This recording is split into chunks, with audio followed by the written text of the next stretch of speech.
say ya ye din komo ewo Ghana Premier League ni mo ye be din komo ewo CAF Champions League, CAF Confederations Cup ni ye din komo ewo major European leagues no ewo Europe ye ko England, ye ko Spain, ye ko Italy, ye be ra Germany, na ye ra France ni ye din komo ewo ho ensemu a free air countries in the ba no ye be din nyina ho komo ewo eye dwumadie ne so ene anopa dwumadie no live ewo Facebook, Oyerepa Radio, Oyerepa TV, Oyerepa Radio, Oyerepa TV, o television set no riskane ubenya yen na wahwen na onso watumi ede wadwenkyere ede aba uko Facebook a ye bejo comment ewo honom na fe ya kenkan ede ama WhatsApp any text message and na me ba choma nemfa 0241 91 55 55 eho and I had your WhatsApp and no text message no 0241 915555 can wait Jumade non do and ya day ebeba na we Solomon Katanie the boss player Mr. Eugene Edu Poku striker seated akonya kese na no na timu a ye din komodo do na ewa ha boss good morning Solo bibia boko de nyame adom boss abrabomu ye boko nyame ekoso kama yes okay all right enti said you solo kan no efri sabre ya ekopim se nondu ebebo apamu de e yagode mu nsem ena ya boaboa no ba bibia wo bia ayede ebro edino a weekend edition of today's post Jumadi ne ba bia wo bia no na ye enunti kan ho na fa wadwenkyerɛ saa so na wo question bi na pɛsɛ obusa ne nyina no betimi de aba ɛna no pɛi ɛwɔ dwumadie no so a yɛbɛnya brɛ ne adagye na onsɛm na de aba no yɛtimi abiebiem ɛde ama wo he na do onsɛm ne bɛfa fafa ɛyɛ Facebook wetia search for Oyerepa Radio anasɛ Oyerepa TV Oyerepa Radio anasɛ Oyerepa TV ho nyina no wobɛtimi de onsɛm na afa a yɛbɛkan ɛde ama wo saa so na betimi de afa SMS anasa WhatsApp SMS anasa WhatsApp number ne 0241 915555 0241 915555 ode fa ho a ye be kan nyina ede ama wodo afidi atoa utie on radio Oyerepa 100.7 on TV Oyerepa TV aseda kase ene ye de ma so anya brɛ ne adagye na oni ye kan bom asoma free sabre kopim se nondum pa mu bebo a ye be sori so ede free eye kasa afidie so na afedwumadie wo ho no eso atimi ababeto se de solo di kan di tudwa no ene games akese ene wo ho uru ama no ne games akese e wo ho uru the Spanish La Liga se solo na the Madrid derby yes ebaso okay Atletico Madrid awon coach e friend Diego Simeone one eye Xabi Alonso na onim se edin kan Xabi Alonso yin yeah emre bi Equatorial Guinea ni baby onso mo ka Spanish yes o se kan Tabi Alonso Tabi Alonso X no eye X no Tabi Alonso se no mo kasa ntino untimi o kasa ntimi na ma menchia ayi owura Yesu so no owura Yesu defo ya enti me kai se 2014 World Cup no yeah say Spain for bomb game now all both Spain players in the hey we don't say it that way asemu na edin e man one friend Ola yeah ofru bi o say Ola nti edin e man ti solo so ate Mate boss kakra mesumisu an na no pem de man eti ne the Madrid derby when they win Real Madrid and Atletico Madrid for adwenkyere ebra on air WhatsApp 0241915555 SMS 0241915555 saso on Facebook Oyerepa Radio and asa Oyerepa TV ho nyina no ubetimi ede afa already English Premier League so the big game over the weekend here then big games you know weekend they are spread across okay. But Liverpool and Crystal Palace game you know okay. A tight one yes and Liverpool 2 p.m. yeah Liverpool and Crystal Palace before that now United abo early okay. kickoff okay. 11:30 okay anti the war a Premier League no okay Chelsea Brighton so by game of the weekend no yeah a Newcastle and Arsenal Yes. It was St. James. Yes.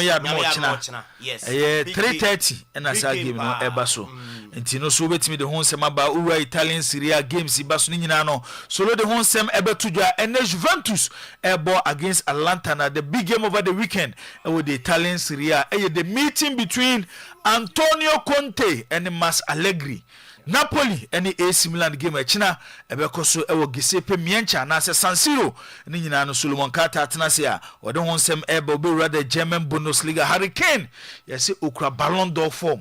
Yes. Goals a Hurricane ashase a wo hye na fi no enye goals ketwa enra Bayern Munich ebo game Hurricane as usual e de eye boss ahodo egu eye net nim e de ma Bayern Munich ni nyina no solo e de ba other leagues ni nyina no solo be rerema wode ho ensem ebeba ne nsem ahodo a ekoso ewa amano ni nyina no coaches akasa players akasa se de dane de omo ye no edru weekend na games baso a omunya brenya adaje na afo mu de nsem ahodo etimi e de etu edwa ye wie amano ne nsem na yebeko kanjemfo asoye na eno mu akudi nkomo afi yewie a abedwafo betena se na ya pensen amanone ensem nim yewie ne afri amanone a yebefie na afi CAF Confederation Cup and the CAF Champions League Kumasi Asante Kotoko and the Gold Stars ejina kono Asante Kotoko and the Gold Stars ejina kono yeka say Gold Stars edomani akire eye Tiziuzu eno ewo Algeria anyame ya adoma wochina so mo game ni wochina yes wochina nyuma omone eye JS Kabil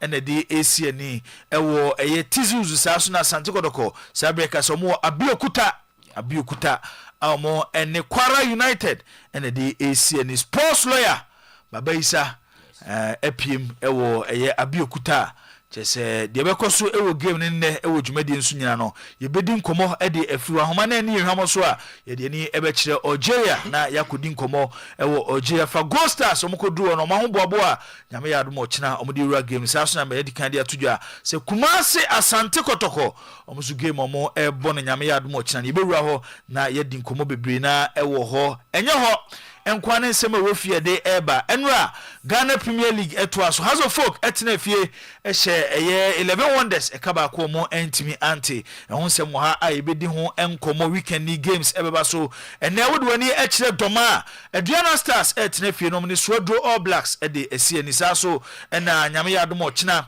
ewo Dr. Kwame Chase Sports Complex Nations FC omone FC Samates ene ebo Heart of Lions el Pando Sports Stadium omone Bechem United besie ni afodwani ekire ni ejei Kreku Parker eno wotema Vision FC omone Hoho United saso na Young Apostles ewo eye Wanchi Sports Stadium Young Apostles etne phenomenon Dreams FC ediesie ni Aliu Mahama Sports Stadium a game of the weekend ni Karela omoso ene eye Mediema ena edi ebesie ni eno eye games a ebekoso nyame ya adoma eye kwesieda na afi yemfantudwa se Gold Stars omo eni Brekum Chelsea ena afi Baseke Holy Stars omso game omni Asante Kotoko edi besie ni no esan eye omahoboaboa ene ekonkese do omonim nyame ya adoma ochenenti no sa games mienu mpanyifo atu edi ahyeda enti Ghana Premier League match week 3 games ebekoso na Asante Kotoko omug Chelsea no so entimi emma so dwumade na hyase ya no yeko Samuel K Mensa oni ni team of producers no sheka we Otulon sheka visa solo eso wa ha Clementino na Baba Isa so di production bi befi Abiokuta e de aba ka ho na fe Tupac Amarusha ko omunyina ka ho bi ene atenase a ene anopai ye de agudie mu nsem de ato ni din weekend edition of Today Sports ensema wodo ekoso na watwe ni mu nyina no so nya brani adaje na yetimi ebiebiem ede amamo medika de atudwa se fa messages bra ye be kan ede amao amponsa je amponsa se hula no is the same as hello yes amponsa menim to no hu ba bia se hello no kura no se hula anti hula no solo boss ya yi dey say yeko amanone anu no 712 pepe ti solo edi ewra eye enkofo nkroso na afinsem ahodo ho ni nyina no odi eguo ede amaye eneso yebehwe eye possible wins game bi ho a we game we atum say game we dey ekwama we ɛna game bi so hot me say game we koso de ebia goals me no be piem ebu ebia me nsa betimi apiem nti said de ɛya na ye no watena se na wo hwe on your TV uti on radio na wonya adagye na so afa pen ne paper said de be fa ye de wa ha no na yetimi aye ho adwuma Solo in his Argentina jersey na Solo ye Manchester ni said there's a key to year last week no ade ba kwa me ho Manchester for ho na say omo nje omo team ni nti say no omo bebo game a omo nje omo jersey but omo win wi a ansa na Manchester supporters na show omo jersey ade na be ma Solo asori anopa betina ha team Manchester say they see that Solo akoma so na obaya Argentina for national team atare ena Solo asha wode aba o Manchester jersey na da dey afi minya ntowi ba se wo dada wo dada no ya na edu time bia na no me hye ne mia me dodo sa se Dr. Calibos ne toy no ma me o ndo krabai Calibos ne to ma e Calibos wo hye wo pa bibia e kama de se metesi wo tie ne na echi oko okay Calibos so ni abochiri de Calibos no Prince Kuncha wo Kuncha so okay na no so de Bengazi sika no columns yi masa nyanto boase na yi ana ben ma papa yi no amoye ye no last week omoye wi last weekend okay and am say nyanto boase na what you are there minyantua so week besim no na say ye pia ko ayi na ya wi no say amuguso jiska no nti no yanko kuncha me de lady battery wizasa no kuncha na ya na mo ncheke no obetwo ni ahimba no ntua say drew had beshim kuncha ye boska ni nyina so na diska ne ko on ene ede ya okoso abeyi achiri kakra ma obehu an na watwo ni din first eso no ntua kuncha obehu an na watwo ni din first eso no ntua Prince Kuncha right yes. Yanko all right enti ye konkrofon cross when anopai na ye de amanone nsem e de amount ewo ye dwumadie no eso ye dikaka ye bewrem e CAF Champions League ni mo ye bewrem o Confederations Cup ye be ko Europe Major Leagues e ho no ye de ho nsem ni nyina de be ma ewo dwumadie no so by way of fixtures and matches over the weekend they todwa ewo England they todwa was Spain Germany France and afa Italy ye bewrem ewo other countries bit is Portugal na ye de nsem no e de abam urem o FIFA president edema FIFA e din komo ewo dwumadie ne so abra Donald Trump enso akasam e de afa FIFA World Cup e ba so no ni nyina ye nsem ene anopa ye de ma ewo dwumadie ne so messages no manem brabiem 0241 915555 0241 915555 eno a number ya jo WhatsApp and text message no na ya kenkan ede amount ya shen sem na say ede free French Le Championnat French League 1 and rather match bakum etoja na unim say we week 7 games and ashase enra na Olympic Marseille etumi ehye Strasbourg e kamie no ema Strasbourg wom ete ekanim bako ho eno game enra etoja ya de won sem no ede amount dwumadie ne so nyame ya adomo ene matches etodwa no saying ana etem first game no 3 p.m. Lorraine any AS Monaco and edim eboanim afa Toulouse ebebo Nantes 5 p.m. na fa 7:05 PSG any Auxerre game no etumi atodwa ewo Parc des Princes eho na PSG game ne baso nyame ya adomo chena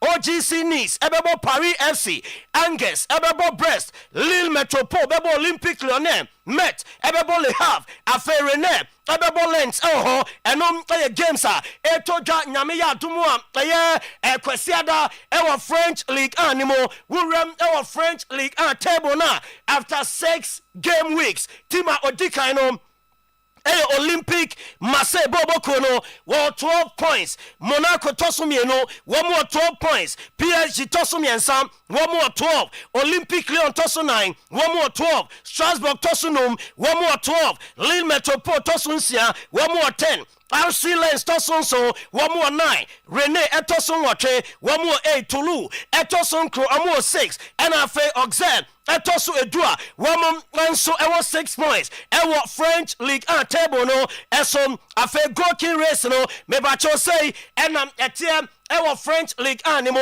player ne din ensom ade ɛyɛ Idriss Kebal wɔnom ɛna elite ɛyɛ goal king chart no ɛwɔ French League animo a yɛde ɛwonsɛm no ade ma ɛwɔ dwumadie ne so wahyɛ 3 goals ɛwɔ hɔ Pierre-Emerick Aubameyang wɔno ensom ɛsiakan de mama say wahyɛ 3 Bradley Barcola ɛwɔ PSG wahyɛ 3 Ezekiel Lepo ɛwɔ Rennes wahyɛ 3 Fran Magri ɛwɔ Toulouse wahyɛ 3 Joao Neves ɛwɔ PSG wahyɛ 3 afei player ne din ɛde Panishali Jean wɔnom ɛwɔ ɛyɛ Strasbourg wahyɛ 3 ɛna afei ɛyɛ Andy Towson ɛnso ɛbɔ Edmar Laurent ɔno nso ɛwɔ 3 Uko 2 na ɛyɛ Mason Greenwood ɛwɔ 2 Frameriga ɛmɛbacho Emega ɛwɔ 2 Said William L2 and afei Di Castillo one so L2 our friend league me watch go king chat ne so and de free oba ye dim amount ewo eye dwumadie ne so na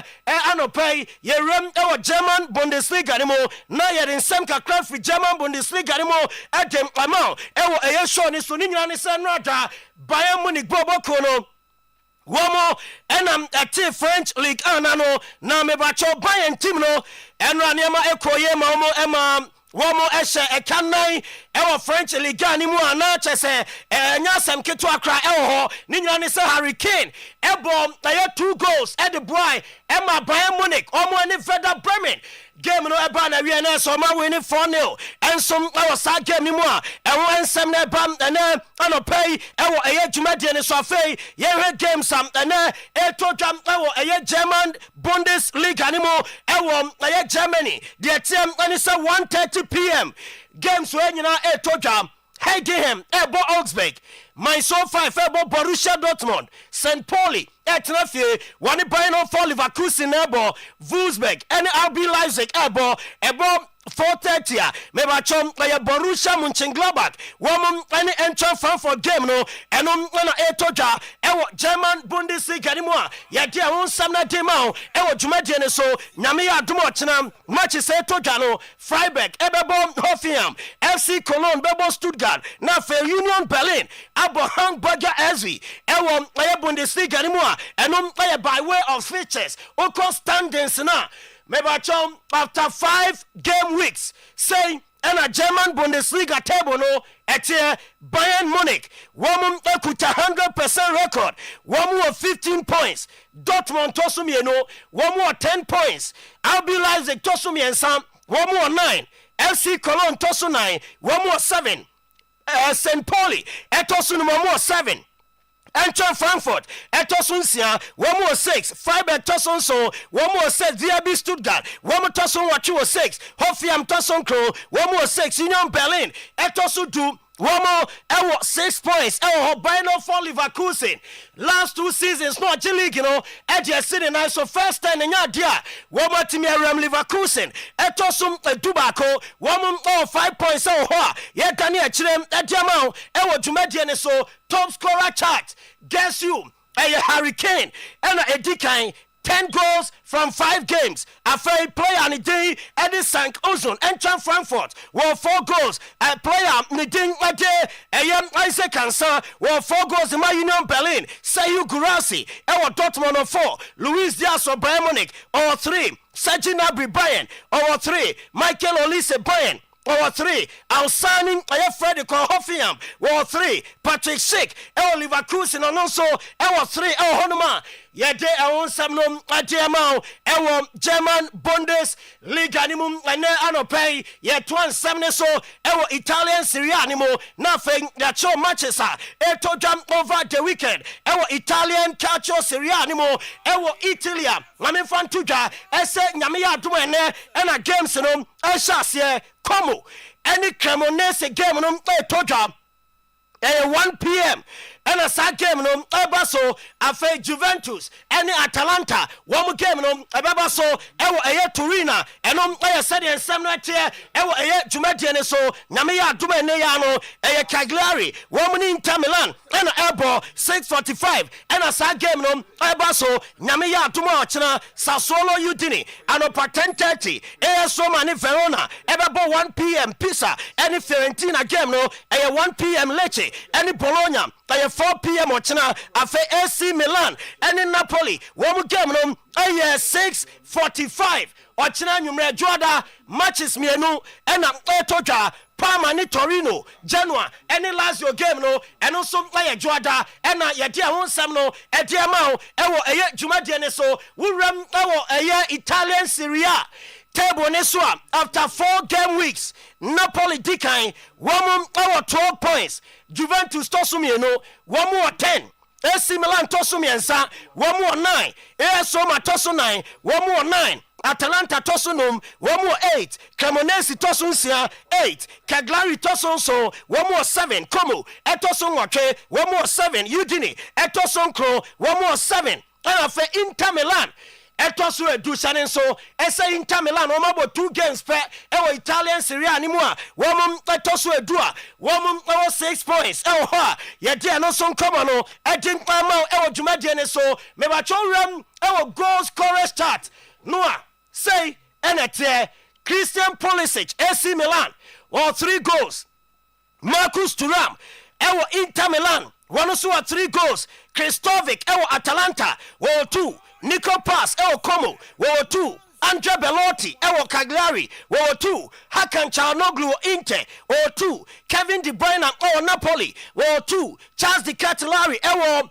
Atalanta wɔ 2 Rodrigo Mandrangola wɔ Fiorentina ɔno ɛwɔ 2 ɛna afei so Ricardo Orsolini ɛwɔ Bologna ɔno nso ɛwɔ 2 goals ɛwɔ hɔ a Dusan Vlahovic Juventus wɔn nso ɛtɔ so a wɔwɔ 2 goals ɛwɔ Italian Serie A ne mu ɛno nso nkɔmɔ no ɛbam ɛne anɔpa yi ɛwɔ dwumadie ne so yɛbɛfiri wɔ yɛwerɛ mu ɛwɔ Liga BBVA Spanish Premier Liga ɛhɔ ɛna big game no ɛba so ɛyɛ weekend yi na unim sɛ ɛyɛ Madrid wɔn bɔbɔ kuro no wɔn ne Atletico Madrid ɛna ɛde ɛtae so wei no ɛyɛ Madrid derby ɛna game ne ba yɛde wɔn nsɛm ne nyinaa ɛde bɛma ɛwɔ dwumadie ne so ɛna anɔpɛ yi na mmom hyɛ ne nso ɛsɛ ɛnɛ anɔpɛ wuram ɛwɔ Spanish Premier League na mebatwɛ matches a ɛtɔ dwa ɛnɛ no sɛ ɛna ɛho nsɛm no ɛteɛ Getafe ɛne Levante wɔn game no ɛyɛ 12 p.m. ɛno ɛyɛ first game ɛtɔ dwa before that ɛno ada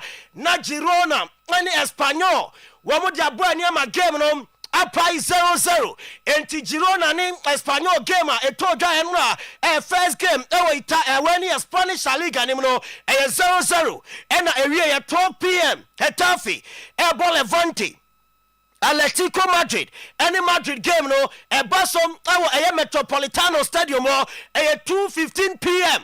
into your Madrid chitani your Barca chitani now per game ni biara 2:15 and a game no toja Mallorca any Alaves 4:30 and toja na fe Villarreal any Atletico Bilbao game no and also to me abaso and enumra and 7 p.m. a day and 1 7 day now and Jumadiano so Namia Dmochna first game no Rayo Vallecano woman Sevilla and ball 12 p.m. and a sad game no toja Elche Ebebo Celta Vigo 2:15 p.m. Barcelona and Real Sociedad game no and also another big game toja La Liga over the weekend sad game no China number 4:30 p.m.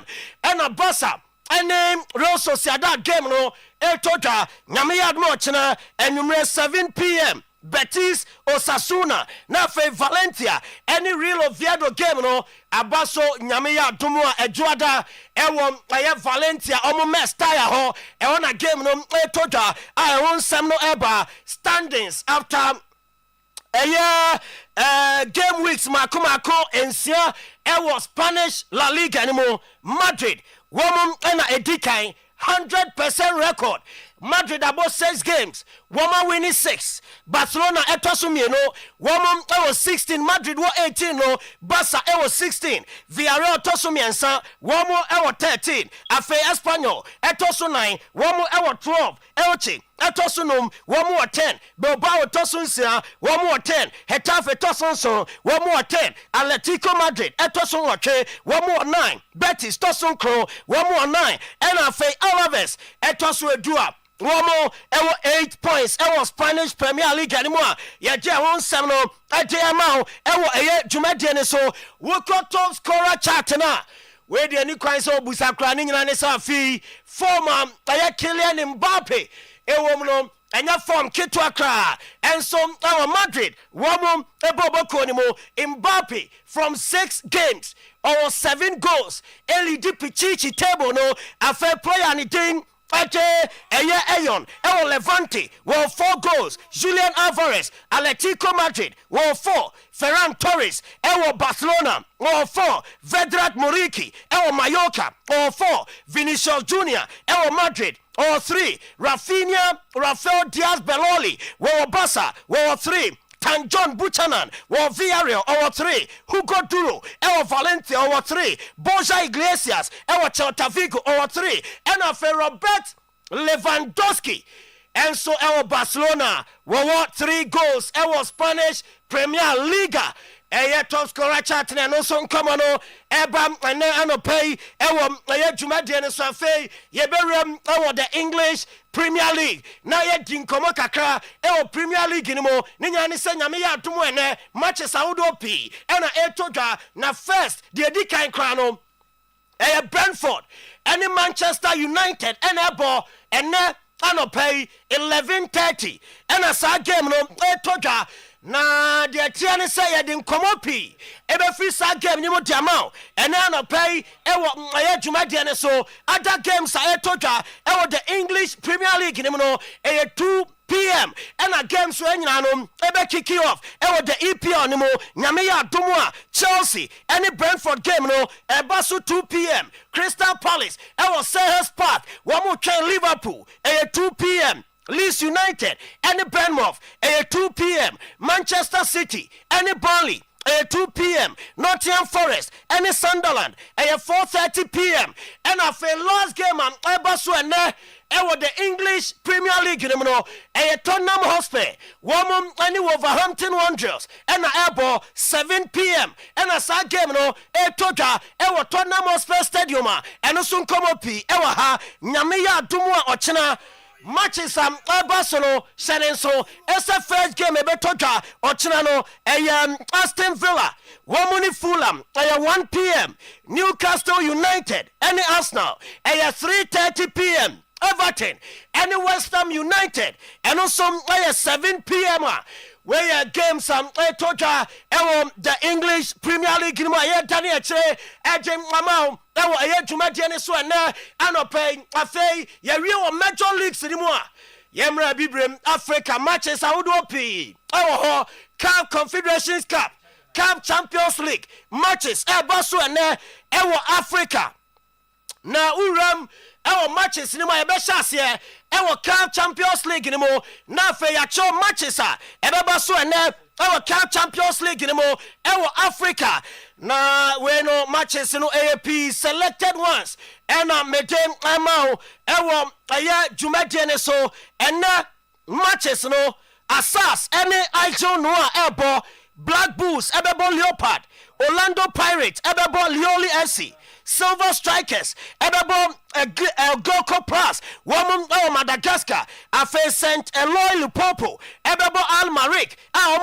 Free Sudan CAF Champions League Afe Timani Day Ethiopian Insurance Ebo Mlandeji Young Africans Ebo Wileti Horoya from Guinea Wamubo Al Hilal Benghazi Petro Atletico Luanda Angola Wamum Ebo Circle de Joaquim Vipers, Ebo African Stars, Esperance de Tunis, Womum Ebo Asran, Farabat, Ebo Real Banjul, MC Oja, Ebo Fasel, Stade Malien, Ebo Tempete Mokaf, and so Honma, and another game, Toja, Ewo CAF Champions League, Simba, ebo Gaborone United Nafia Sek ebo Power Dynamos Monastil ebo East End Lions Zaraf ebo Colombi Al Ali Tripoli ebo Daje from Benin JS Kabili Ochina Womo any Bibiani Gold Stars from Ghana and at that time so game no 7 p.m. Ghana time Urem Algeria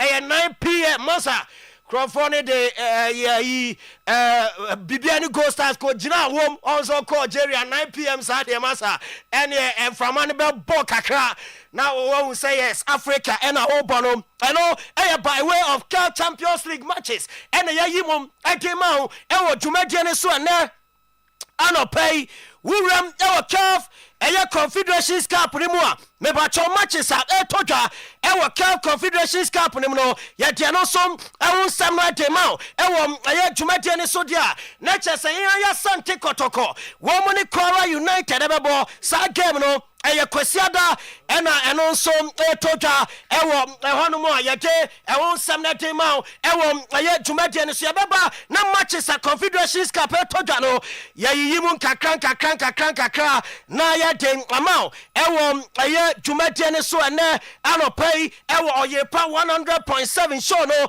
aye live ewo Oyerepa TV Oyerepa radio on Facebook live ewo aye Oyerepa television on your TV yerem FIFA World Cup anymore. Samuel Dijumawe na Donald Trump, president, the United States of America.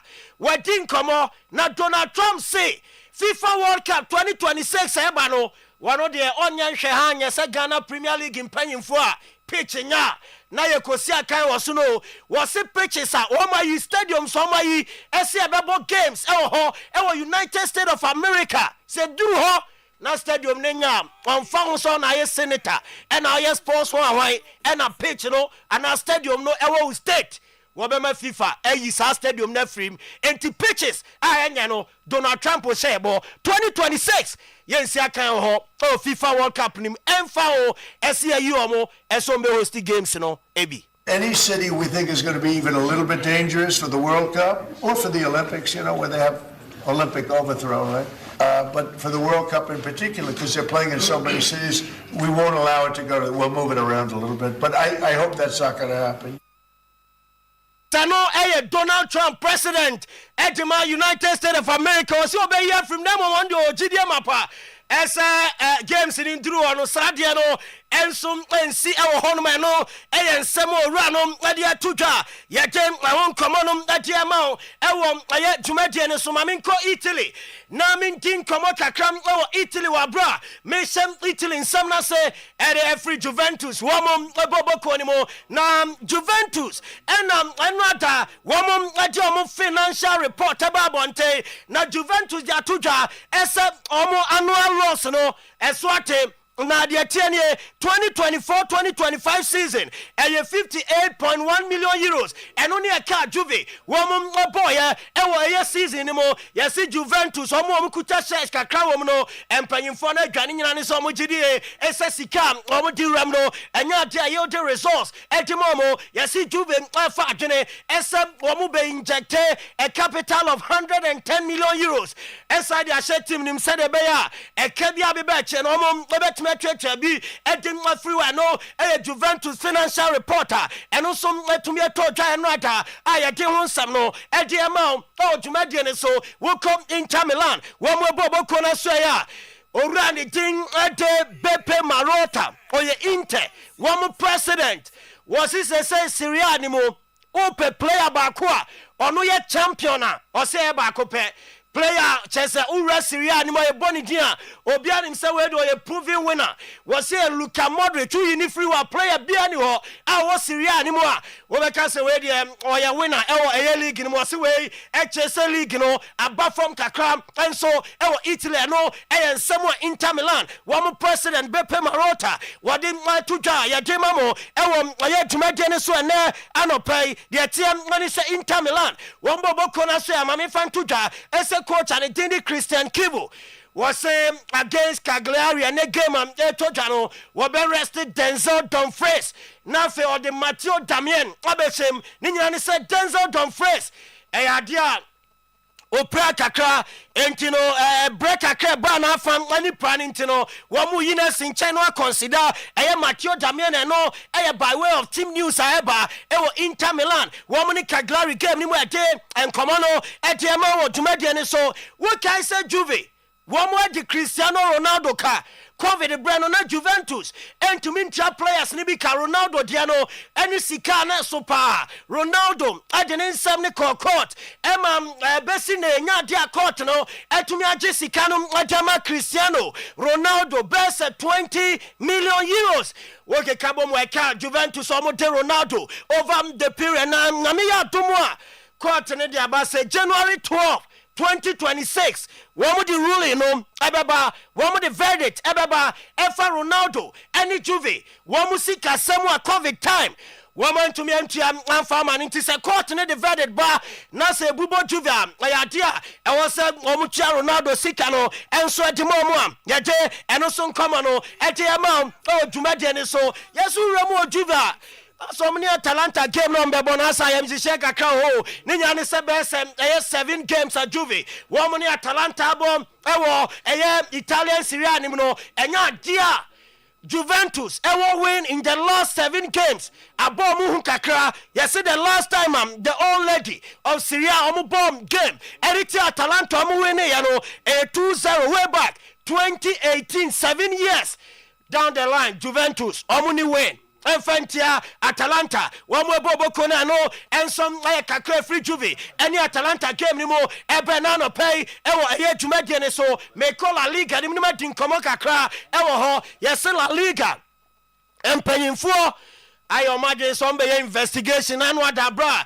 na Barcelona womo any Real Oviedo game ne toja no yes Marcus Rashford now a target of racist abuse any chant na Sadia na course no La Liga mpanyimfo taking note Barcelona a report asem no edia momo yeso mo be hwehwemu edia fa sansem no ho a eno by way of a racist chant kotia Marcus Rashford wa bra no ne Real Oviedo game no etodwa na no ya wada na yesin Real Oviedo won betumi anya fan achitafo na di sa adwuma no say ye chi omo a was ye bani omo free stadium abra wo mo entumi hwe La Liga game versus fie mienu miensa edi ani mi no so de free oba ye de mamo wo dwumade ne so Giovanni Nioni wo pra wo Liverpool na uremu Barcelona wo mu defender Ronaldo Araujo yes Liverpool se kuntuna se any boy no ni agent edin komo wo mu si January was some the Ronaldo Araujo Edineba na ni nyina ne sam Ibrahima Konate and some person obe standing a contract edin mama Liverpool wo mu team no enti se Ronaldo Araujo ebe remu honoma na chese was silly tokro na wa kire wa ebia na Ibrahima Konate ebe ja ho ebia na Giovanni Leoni obeba kra no na wa ntumi start games am fam am team ani den Liverpool and also nkoma free opa and no pay ewo dwumade ne so eno ada ena say yo Busquets editu da say after MLS season ombobo biem na enum ena ni coach ani di edi Javier Mascherano woni ni nyina boy Barca wo mu team nim dia betu da eso no de ogidie wa rehemu say yo Busquets wo betumi abe coach da achon se owura no masa say wo coach no obobo de mawa o leadership qualities o si coaching ewo ni mu a obetumi aye coach da achia eno so Javier Mascherano Nensamo Debam, and the first Sergio Busquets, Yadia won't come on at him out. Jumadi and Swena, and Opelco Madrid, one Bobo Kona Soya. Yes, Madrid, sorry, and Nano Peno, I say Fiorentino Perez or Aboto Kakra. Now, and Rana William Saliba, renew the contract, Edema Arsenal, 5 years, and a Saliba say, I'm a Fiorentino Perez. Yes, in Koma on the boy on the rep city and Uncle Bibiache so Saliban Dombenyano, Edin Free Arsenal Bobo Konimo, among yes, say Fiorentino Perez. Yes, what Dean Como says Saliba, woman yana, Ibrahima Konate, Womberem, oh, now almost to me afano at another PM our Madrid one more Bobo Konima no Junior Madrid yes mofa at former center backs one more Persiomo Europe no enti Madrid Saliba Amano one more say Konate ɛna ɔmbɛtumi akɔfana yɛdi nkɔmɔ no ɛde ɛma o nyame yɛ adom a Madrid ne Atletico Madrid game ɛtɔdwa Xabi Alonso wɔdi nkɔmɔ pii ɛwɔ game no na basobɔdeɛ ɛna ɔde ma ɛyɛ Franco Mastantuono. Xabi Alonso ɔse Franco has so many qualities. His personality, how competitive he is, his fire and energy is fundamental to the team. And Xabi Alonso chemu and the player of River played by Nanwa Donya and the first goal at Madrid. One more team no, ever Levante game no more. Was a boy near very instrumental the Madrid. One Bobokono now Shem Ayane fire crano was so any qualities and personality. Anyhow, time biano or you're ready to go. So catch any so Franco Yanko was a quano, Nani Brebo Bopa, and I Samoa Xabi Alonso, Edia Tuja Demamo, Ewo Jumadiane so make Germany Hurricane. Eno nyane 100 goal edma Bayern Munich komu team no na unim sem a record for Hurricane aye unim sem ateki Hurricane lesser matches edama Bayern eso benya 100 goal edia che Cristiano Ronaldo enen abrante ani den edi Erling Haaland na Erling Haaland ne Ronaldo omunya 100 goals ewo omu clubs mum after 105 games. Hurricane at the 104 and 100 goals. Now say, come here, say Hurricane. One game be anonya 1 goal, and so on. Man, no, a new record. Hurricane, after saying about 2 goals. At them, mama, 80 money day. At the Bayern Munich come to us. So, and when it's a game by 4 goals to 0. Edit ya Werder Bremen. I the German Bundesliga anymore. And also come on a banana pay. I have to make it so. Mammy Ram, coaches Nibia Soya. I the English Premier League anymore. 19 come on, Chelsea. And Brighton, Ebo. Na coach and the team. Ete Enzo Maresca. Ni team news. And what did Tuja. As a player and the team. And so I did call Palmer. On your feet. On to me, ma. Just after international break. And I call Palmer. Ebeba. Ete ama Chelsea wamu etim ni yenti Enzo Maresca nensemwa wadi tuja edifa ko Palmer wabra now the team news tuja ahead of Brighton gamer etoja ene 2 p.m. We decide to protect a little bit Cole in terms of don't get worst in his injury, so we decide to to rest him for the next 2-3 weeks, probably until the international break, just to see if, with that rest, he can be able to recover 100% and to be completely fit after the international break. What's the problem, and is it something that rest will repair, or does he need some sort of, surgery to actually get it right? I don't think he needs surgery. It's just a matter of to manage his pain in his groin. That with the amount of games, is something that can happen. So this is the reason why we try to be a little bit conservative with him, to give him rest, and hopefully he can be 100% fit after the international break. And everyone else, or who else is at this point ruled out? Tossing injury. That probably will be out until the international break. What's wrong with him? And Samuel Ranidin and so Enzo Maresca, what it to draw ahead of on the Brighton gamer, Ebaso and then area the English Premier League, Emo Uram, our coach and the Ruben Amorim, early kickoff, 11:30 or 12 Brentford. Now game and also to me Abaso, now Ruben Amorim, and I did Kranodi to draw as a player, Nitin and so Amad Diallo. Nyamea Dumwa on feature Farmer United, Bobo Kono and then the EP anymore. Ninyane say Amad Diallo, Yasini Bushani Bako, Efri Muntiaka channel, Esa on Cote d'Ivoire. Now on also Enko Kaone, Yeno, and to me Amraso, and Timenemo Casanya, Amad Diallo, our United camper, Webe to me Asiakai, and someone, Ruben Amorim, Eka, Edifa Amad Diallo, Nabusiani, our frame no, and Winnie. Ruben, Simon's mentioned this winning 2 games in a row, but obviously that step in terms of improvement, if you want King, you need to in a row about that, because I think a lot of fans don't really trust the team to be able to play 2 games back to back well.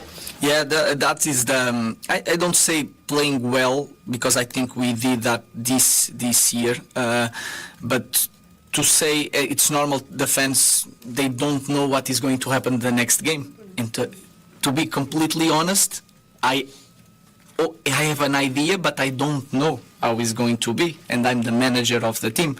That has to be with the moment that we live for so many. Eno Ruben Amorim Wabrana odi tuja so our ideas bebre.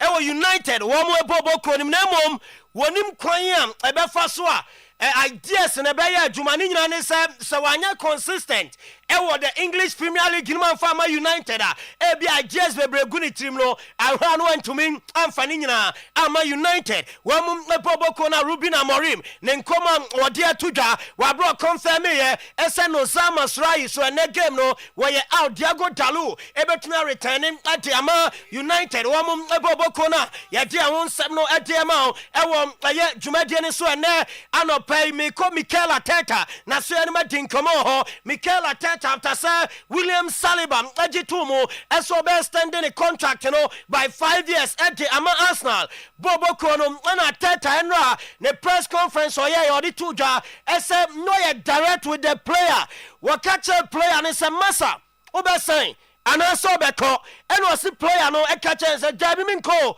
maybe some tena ya maybe some bo edima na me bom edima Arsenal wo mum the team na no e Mikel Arteta ne nsam odi tuja was Saliba actually SM or your top player or your professional na Saliba very instrumental bibia o maye Arsenal bobo ko ni mu Arteta and I did tuja say and e bona baswa William Saliba we ni free mu a enye yenti Arteta and some waka e dia fa Saliba ho. We'll kick off with Gary time. Thanks, I'm sorry, I've got to start. I was briefed everything. Everybody in the world, Arsenal included, very soon, and that's what I'm hoping. But let's leave the club to announce that when it's all done. When you think that's happened, how important is that? Because he's a pivotal player for this club. He certainly is, and he's been instrumental in everything we've done in the last few years. It's great to see a lot of players willing and so driving to commit to the club. That means that they are happy, they feel valued, and they see that this is the best opportunity for them to continue their careers and fulfill the ambition of the club. Mikel Arteta nkoma ebam ayewo Arsenal game ni mu enono wabra William Saliba enso extending the contract edin ama Arsenal wo mu eboboko na eno so nkoma ba na after say Saliba sign no reporter ye gadam eni say Arteta say player na ni dane so eso be sign the contract extension edin ama Arsenal wo mu team no Bukayo Saka enti after William Saliba Bukayo Saka na next on the list eso be extended ama Arsenal wo mo eboboko na no so enkwama no epam dwumadie ni so ene anopay wuram England ayese efe no ese wo mo ebe review pitch perimeter na chese o hwe kwan ya de advertising board esisi pitches no na efe ni be review na o matimu kakra won be ma spaces no oya kese ni nyina ni se na no adam na abranche efe ni Billy Viga wo ya Arsenal former player yes ni team bobo na yesum no na ni ti ekobo concrete wall was stadium no pitch and nchempe ema moja enyunu kunimo ya de ne koto hospital induced coma abrante na ntimi an survive enrada ana ebaye ese Billy Viga went to me and survive ya we free mo no na FNS kwanya abrante ni nya injury no we no e was so mo review pitch perimeter England na fe wo mo so etimi so mo the dimensions no ebia be kan ho a ye gem ano so nkoma no ejema dwumadie ne so eno me de to wanim esenka take over bibo ema aye tournament for team no ebe yi aye san rumors ni na di free ho esanya dia omo team no wo mo be to dia ma US consortium dia na our Thomas Frank ne pre-match press conference I say eni ebuzanze Thomas what esemu team no konfo bi beto ni eto a say ena be feeli ena Thomas di to da say na rumors bebrebe nyina efri ni nyina ne say me ba eyeto nyam no mahu say environment no very stable. And then I'm going to say news and him deba said about destabilize team no say Sadia and see now Spurs one more stable environment. Thomas Frank, head coach for Tottenham Hotspur, one more team no. There's been more kind of takeover talk. The club's rejected a third approach in the last couple of weeks. There's a few more questions about it. So the short answer is yes, but you can say to start was very stable. Daniel's been here for almost 25 years, so very, very easy. Of course, then the change came a little bit. Okay, didn't expect that, but since then the new old owners or whatever we call it, the Lewis family, has been very transparent, very good in the way they communicated. It's very clear. Club is not for sale. Vinay on top of everything. It's very clear. So for me personally, I feel a very stable environment going into work every day, and also learned. Thomas Frank and ono swari to just say ono dem panyimfa ka chen sanya dia Tottenham Hotspur team no mbeton and swedamo bi and also and come on ebam e odwumade ni so ne anope Manchester United ote SM na Jim Ratcliffe mo epeso mo see new stadium Edinburgh United team no be say £2 billion and some ewo eye Old Trafford nche honoma baabi anase ankombe yi ade akọ new venue bi kra no makopa asiato yes san komo na ya Jim Ratcliffe wọ́n ní mpẹ́yìn fọ́ọ̀mù di ato baabi ní nyina ní sẹ́ asase anan kọ́mú kọ́pẹ́ atọ́ ẹ̀dẹ́m abẹ́sí stadium no yẹ́sí asase rọ̀fọ́ ẹ̀yẹ freight liner wọ́n sọ mbẹ́tọ́ asase ní £400 million ẹ̀nà ẹ̀dẹ́mà United yẹ́sí Jim Ratcliffe kọ́ obi ẹni sùkẹ́ ọ̀sẹ̀ mo sẹ́ asase yẹ sẹ́ £400 million ọmọ £250 million ọ̀nà nkọ́fọ́ sẹ́ masa mwani na ho na sase adeje 400 ubetua 50 say entoma ho and yese Jim Ratcliffe e ka se so nya sase no ebo a efodia na se stadium obesi no bebre entini samre omode nkomo no ato baabi a stadium nkomo no wom ajaika ewo United wom ebobo ko ni ma yede eno so nkomo no ajema ho ewo ye dwumade ne so afeye nwram ewo eye Pep Guardiola na so ye na ye ndin nkomo woni ball game no to guy na ewo the English Premier League anymore. Pep Guardiola and hailing the former defender Abrantia and Gini Kyle Walker and Pep Eddie to just say Kyle Walker return it now no dear or chance so coachy one of the best right boxer what coach you know Kyle Walker wa brand ne return eba so Manchester City one more a game no more. Where does he rank among the right? Consistency and no injuries and play every single game, incredible figure in the locker room. So I kind of don't analyze for 1 week, 1 month, and like 9 years, 8 years I've been with us. In 8 years, 6 Premier League, Champions League, I don't know, 18 titles. Always being there in the good moments, bad moments. So Kyle, it's, of course, the last season was tough for everyone, for him, for all of us, but I don't judge. Pep Guardiola enso enkoma wodi ede faka waka wena no pay ewo dwumadie ne so eno no afeye nwram ewo eye Newcastle United womuni Arsenal game ochena eno so to dwanim na afeye ndin komo ewo honomo ni nyane se owura ne din edi how what the team news abana edi how chemu a wo players bia ewo so check omo ene na hu se wo mo pra na so mo ye fit a mbetimi abo game no Ede ama Arsenal and a somber body at Arsenal wabra Newcastle United and omo ebo nyamiya duma ochna Eddie Howe Newcastle United womo head coach ninsamo di tuja eni of players to check today, see how they are. No major injuries from the game. I think everyone physically looked pretty good in the game. Jacob Murphy wasn't part of the squad against Bradford. You'd mentioned previously that he'd been carrying an Achilles problem, I think. Is he fit and available? How's he doing?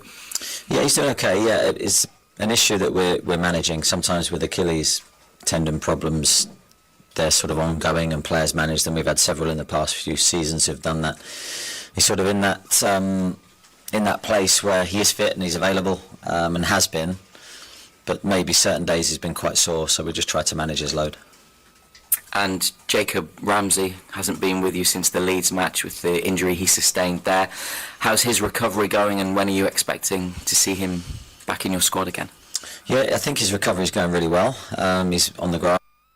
Yes, enti orani ding and so ade di hawe ne nsam a wono so ade by ne anopai eno no yenwe voices no ewo an slot na so ye wa confirm Giovanni Leone ni inja wa sustain ACL okotena fie be se afi ontimi mbom emfa ema Liverpool wo mo eboboko no yentie ora ni din ade an slot. His ACL, which means that he will be out for around a year. So, being so young, coming to a new country, playing so well in your first game, it's very hard to take the positive side. No, there's never a positive side, but yeah, you always try to look at a positive side, and that is that he's still so young, so that he has so many years still to go after he recovers from a terrible injury like that. Yet one seven so at the Amamo Liverpool Bobo Kona said, I'm a fan to just and Ewo and slot in the Primat press conference. Now, so I confirm SM rumors and never say who go a kitty K, one will be finding on Yadia and Yanukrabia, Ewo a sans and 71 and only and slot Nisamo Deba was your co training grounds player. No, a catcher and so sorry. And Tina Hiam, Essa Omo, ever finding no Ewo Liverpool, one more team Nimoya game and Commano at the amount. Jumadiane so our pre-match press conference na say Ayadia and slot SI confirming Esa Federico Chiesa Ayadia one more denom Rebecca Liverpool one more Champions League squad no ninyane sem Giovanni Leone prane de one more in frame no more the Federico Chiesa area rem our Champions League squad ni mo and also the free bar ya dem amount ewo Jumadiane so and anopai Nico O'Reilly Manchester City one more cordano was sign new contract tell them abobo kono 2013 on a contract no and also bewu ewo honoma ya de and also come on at the amount so another and a Ballon d'Or one more release the official vote Osman Dembele at the winner na Ballon d'Or vote in the first 10 compilation of a branding to the decline Osman Dembele onya 1,380 votes Lamine Yamal etosumieno onya 1,059 votes Vitinho tosumiensa wonya 703 Mo Salah tosunai wonya 657 Rafinha etosunum wonya 620 Ashraf Hakimi etosum ensia wonya 484 Mbappe etosu enso wonya 378 Kopama etosun wache wonya 211 Gianluigi Donnarumma etosun ko wonya 172 and afe Nuno Mendes ochato no wononso enya 171 votes ewo Ballon d'Or rankings ni mo and also come on eba and to share the total votes difference Osman Dembele onya 1380 what it came Lamine Yamal 1059 more next 321 votes and Osman Dembele at the came Lamine Yamal more and by way of vote about animal players nina ewo Ballon d'Or ni mo day and also and come on at amount ewo Jumadieno so 8 o'clock ye the amanonin sem no see and na anopai live on Oyerepa Radio Oyerepa TV yeah live Oyerepa television weekends edition of today's sports and I guswa at the mamo ewo Jumadieno so the boss player still seated boss Meko Enra DJ Richman to Minkra. DJ Richman. Yes. Germany. Yes. Okay. Hamburg. Osina so helicopter. Na ababa yo da so DJ Richman ni ba. Oh okay. Osina na oda.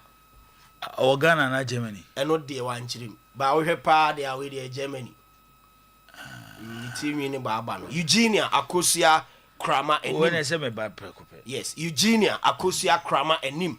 Eugenia. Yes. Now we are sure say DJ Richman na bagasa. DJ Richman me wo hwa no to me nka say na ye ne baba edu na solo anya awanya asem. Okay. And I'm seeing with DJ Richman. Nti Eugenia. And O papa say yem fa fidie so na yem wish you happy birthday. Ye wo nipa and ye wo nimpan. Yes. DJ Richman ye nipa. Yeah. Pa. DJ Richman ye nipa. Pa. Me de waya mama hu. Yes. Nti me di ho adanse a. Yeah. Me yi makoma mu nyina ne di ho adanse. DJ Richman ye nipa. De nyama da odwetwe microphone di asem. Say DJ Richman there. When me di ne hu nkomo bebre. Ba cho pagya microphone no ma me why. Nipa enam wo so. Ama makosi DJ so a. DJ akọ mo moa. Na wa ba bi okwa na onim mo ba bia. Na so enam say enam wo so nti no. Omunya ko di ne nsem a. De sese wo ye bia de bo ma omo so ade omo hwe omo sabeka bia no. DJ TBD ye no nti nipa bi ye kana semo a na edi kan nti se ene ye ne ba awoda ese se ye di awoda kese pa na ye den ma DJ Richman na solo de o mu ni se DJ ye ni mi DJ hu nkomo ache wo ba se ne be ye DJ o tenen kan se ne be ye ba fo DJ akasa na me ma DJ okay me de ama solo eti solo be ho adwuma ma yes boss boss me call se ekene ba awoda yi solo mamini DJ kasa Mate na odin be kasa boss another birthday called ama Julia Emefa Julia Emefa ono so ene eye na woda efi Patricia ekuafi ho ena eba nti Julia so na that screen so no kama boss say Julia birthday special birthday in Koma Julia oh solo ye Julia die general manager so de ba kwa ba say ye mfanto so ma no enti visa ipa cho ne fa ni nyina aka ho prekwa say yi baby ni fi kwa mu a na say yetisi mu aye na ye kro no enti no we ye visa Marigold Adoma Boating Marigold ananya sa na ebo no eno ano no Adoma Boating Miragold Miragold Adoma Boating from ni maame Dorcas of Bayport. Oh, okay. Senti mo hu be free ba. Enti no. Miragold, ene ye Miragold awoda. Enti Docas de kofa general manager so. Ena bi ti me so. Ena afi ye ma wiase nyina. Enso ati bi mpacho we susu general manager se ye mfa ma Rocklin Owusu. Rocklin Owusu. Ena so ye Rocklin so ni birthday enti no mo nyina obi a ene ye ni birthday bia no. Ye ka mo nyina bom I wish you happy birthday. Okay, Dangerman, birthday ni baba kese pa for the day. For the day, okay. Brainy Drew, you be call United Kingdom. Okay. Na yako England. Na yera London. Na yako UK. If you can hear TS England ko England man nim say England ya man. Na ye England ye do England man nim. Na fi boku. Omukro kese. Omukro kese a ye fe London. The brown one. Ye fe Enfield. And the Enfield team bi wo ho no mba. Enfield the team ni ho. Enfield is closer to Tottenham. Okay, because Martin Enfield into no. Closer to Tottenham. Inti ye be call near could birthday kese ni pa. Na ma hwe se bibi betimi esu. Ebesu. Benjamin ni. Ba for ti ye be call kanjemfo aso ye na yakodi nkomo kakra. Yes. Amanfo so the messages kakra aba.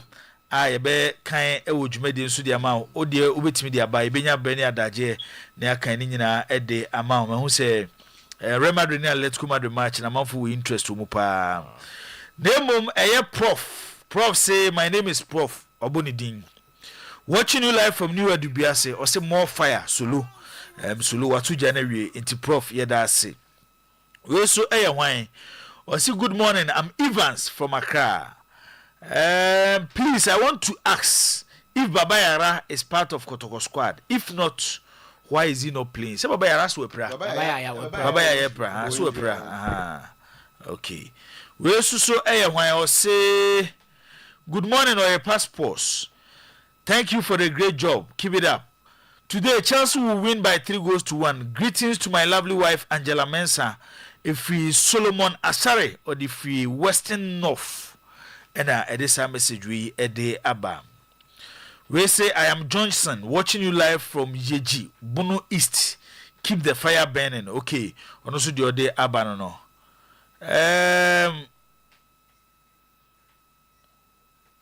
Masa. Why Brian I can message now? Why? Okay. I say good morning. I'm watching you live. Free Mugabe or the free baby any day eba. We so wine. Or say today matches okay. Also predicted the entire na yako some matches nim. Or say I'm Gideon from Mim. Keep it up, okay. Gideon that's also a show no. My name is Salah. Salah Liverpool more fire. Okay. On also the day aba no. Other messages with me the aba. You be kind a day ama. Daniel Usu share Daniel good morning. On the message aba. Sa so na Franny Isaac should need the aba. Anthony minua Oluwa the frasafo. And or the message aba Oluwa so he Oluwa yeda se uhe eye show no. My friend, I just say good morning, Jibo. Please, how many penalty goals has Mbappe scored so far in 6 games? Good luck to Asante Kotoko. We are winning tomorrow. And no, friend Isaac dear, no so a day abam. Isaac Akroma, also live from Germany. My greetings to Mr. Apia Stadium. Apia Stadium, Apia about 40 Apia can't Say busy. And the squad team or say the referee robbed 11 wonders yesterday. Ghana referees, please, it's too early. And no the squad team there out there, but no, you beba near Baba share and Gamer has a folk and 11 wonders, a boy, you know. So and then they come on us watching you live from half Kenya's in number 2, Jericho. And also Edini a free or day air bar. Simba Madridista, the other good morning, watching you live from Tema Free Zone.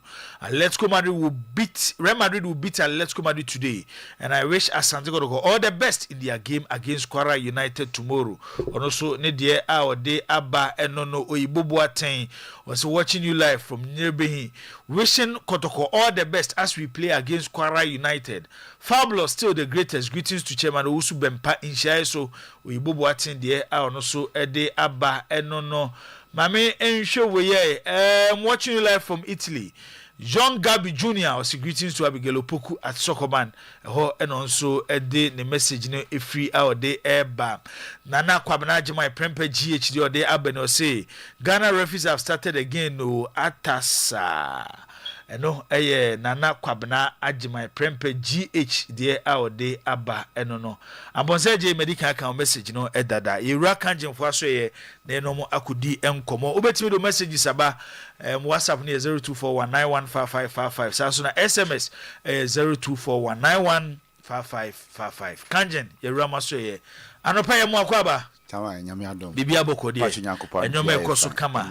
Okay, all right. Ye nim komo anopa de na kanjen aso ye mo wo edema etiefo ahwefo ene kanjen abusua no ma enene de edikan a omo ba bete kanjen fo monka. Well, boss, that's nano pay so ye beda obi biara say ano pay so achi mo afidie ana say with TV ho a wo hwe Oyerepa TV Oyerepa Radio na ano pay so ye beda mo ase na ebi also kanjen time say the edika editu dwa no ano pay so ye bibusa say yensu nom etise unsa brebi e ba ha ye nchereche na ye de bre ye tiefo ne ahwefo enye say bia sikanti ana say aside business wise no or say dia pomudin sem so ebre ye tiefo na ansa na ebidi nkomo no ye busa say yensu nom etise na ensu a wonom na ekwan ba so na fa so boa wo fa ana ebi also ensu na wonom eye ana say enye eboaw ana emmoaw ansa na ebekọ ebehwe number no mpacho 0241 44 91 91 0241 44 91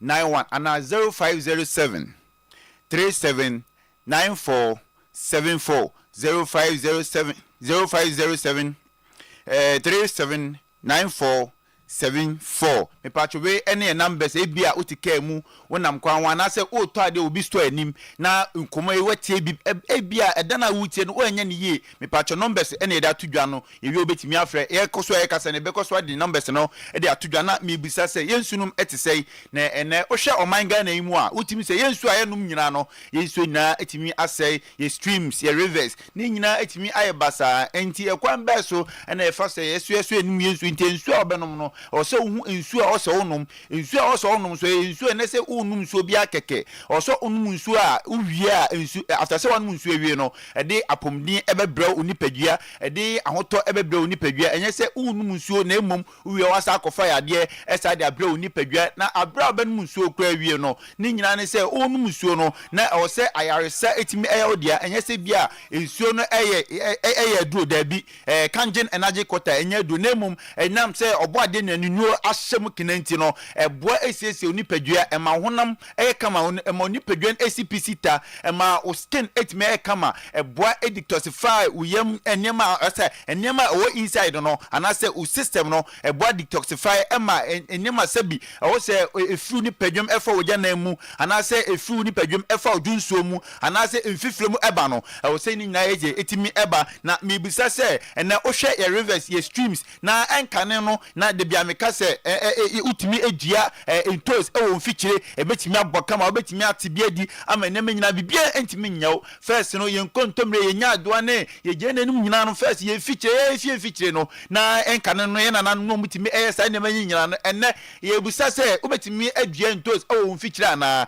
enne ye busa se unya adoa no obetimi adua no wo mfikire ana enne ye busa se okwansusa no first no kwansusa kra na nkesi ye fie chie enso na enne ye busa se sa enema nyina ekoso ana enam se ye nso ne ensa ase nyina asese nti no emmoa ma ye nwa ne die mu enkoyie emmoa emma ye nsunum so enkoyie nti da bia ya meka se enne ye nwa ne nyina asei ye nsunum nyina asei nti na eye kofare bai eye elder Samuel Elikim Dodonu Kujo onso ebomodi hu se enne enam se ye nsuo asei ne ye nwa ne nyina asei nti no ana onso kofa eye kangen machine ede bai na kangen machine no ye be hwe kangen machine no ye o plate bia edem na sa plate no ye fre no eye platinum eye plate and I say platinum coated plate the kangen machine and no split insulin into two na split insulin into two boa amenya kangen water no na ebioso the akana enya na ekwa ni padwuma de oha na amane beble no enso split into other side nti kangen machine no drobe mienu pipe mienu ba ko form ba ko osoro nti de osoro no na emenya kangen energy water no na de wa ase no so enem enso anka wo se ekwa ni padwuma de oha na amane beble no split enso into outer ma enema nyina etima ay community kangen energy quarter no pay ye bon hu de road ma wa mesre ye beka ye nananom unse enka no mutimi free ma se free macro ekobo ho odante oko na so nyese bia oko nsuo bi kura no da bi nsuo bi enkura no enka no unse na ebotan a nsuo firi mu ba no san nsuo ni nyina alkaline water ana ebio so omudu afom a ubekobo se ne nsuo bi eta form hamati agum otimi fa hababo no apani no anum bi ni nyina se afom ho no yemfa nsuo nko ana afom ho so yemfa nsuo enhye emfansi e kan tamu ana bag ese ye kon ne yemfa nhyemu emfa nko se midu afom a na manom da bi san nsuo no anom nyina na alkaline water na pure akalanti abrebia no ye na no no mukwa afom no ye ohwede ye hye omumfie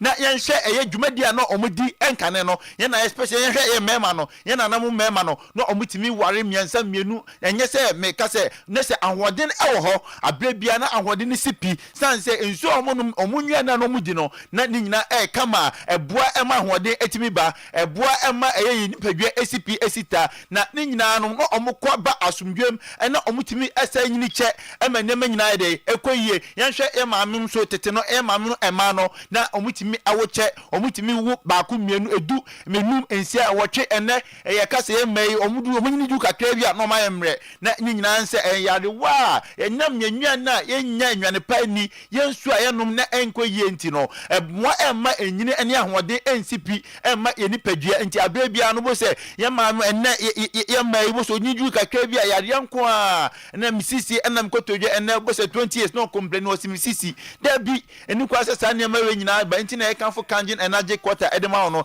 un se kangen energy quarter no machine na make kan wasem yesu no ye produce no through electrolysis nti ema enso be electrolyte nti eboa ema enwane nu obo de enwane nu a ewo enso no ACP ana ahodi nu ewom no etimi ACP ema ahodi etimi ye de nti abre bia no unya kangen esifie na utwam ba bia wo distributors tete upe baby a obeto bi baby a o hye toko bi a won bia no upe kanjina ubenya bi ama nema nyina etimi aye kama etimi edi ama number ni biem 0241 44 91 91 0241 44 91 91 and 0507 37 94 74 me patch sa number baby biara wo bia no ofa number ya unsa be ka kanjin so na manugusu ameka sa no unsa na meka bibi aba kanjin machine no eni eboa unsa etu aye no no omoye ni true aye omo process ya aye true reverse osmosis enti so ni etimi si wo che unso no you might not know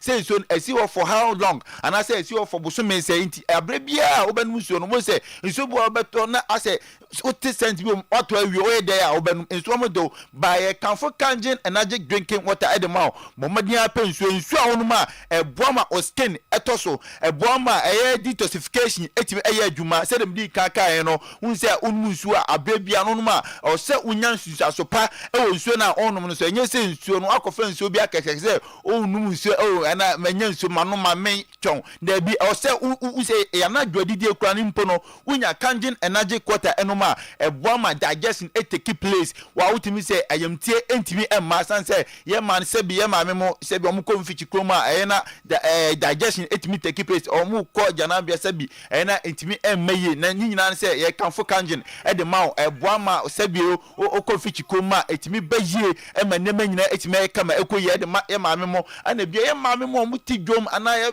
papa mo omuti offices no wotna fa ko che we say osati esim se bi eye adwuma eye ekwasui me oti esimu che obewie bo se na usisi na ase wa otri unema otimi se we feel some little pains e wo okotodwema na ase unamu ni nyina se unya kanjin energy quarter no a ebebo na ebe sanesane umogya mu ama enema nyina atima yedai akoye atimi edi amao me pacho kanjin enya duro said me kan kanjin enye duro na mom kanjin water me pacho eye obade woni duro ewo nsuo ni munti ana ma yehu sa dwumadie waso a edini ewo ni padwa mu enti abrebia unya nsuo bi esifia ebeboa ama yaresa efu so ebeboa ama nije abafie sanse se de bia meka ma asem se me se ko hospital wo insurance kra na ye dey na oso wini insurance ene ko hospital sika ebetua abra ukra insurance kra sika obese na chire no ni nyina M1 unya kanjina asifie no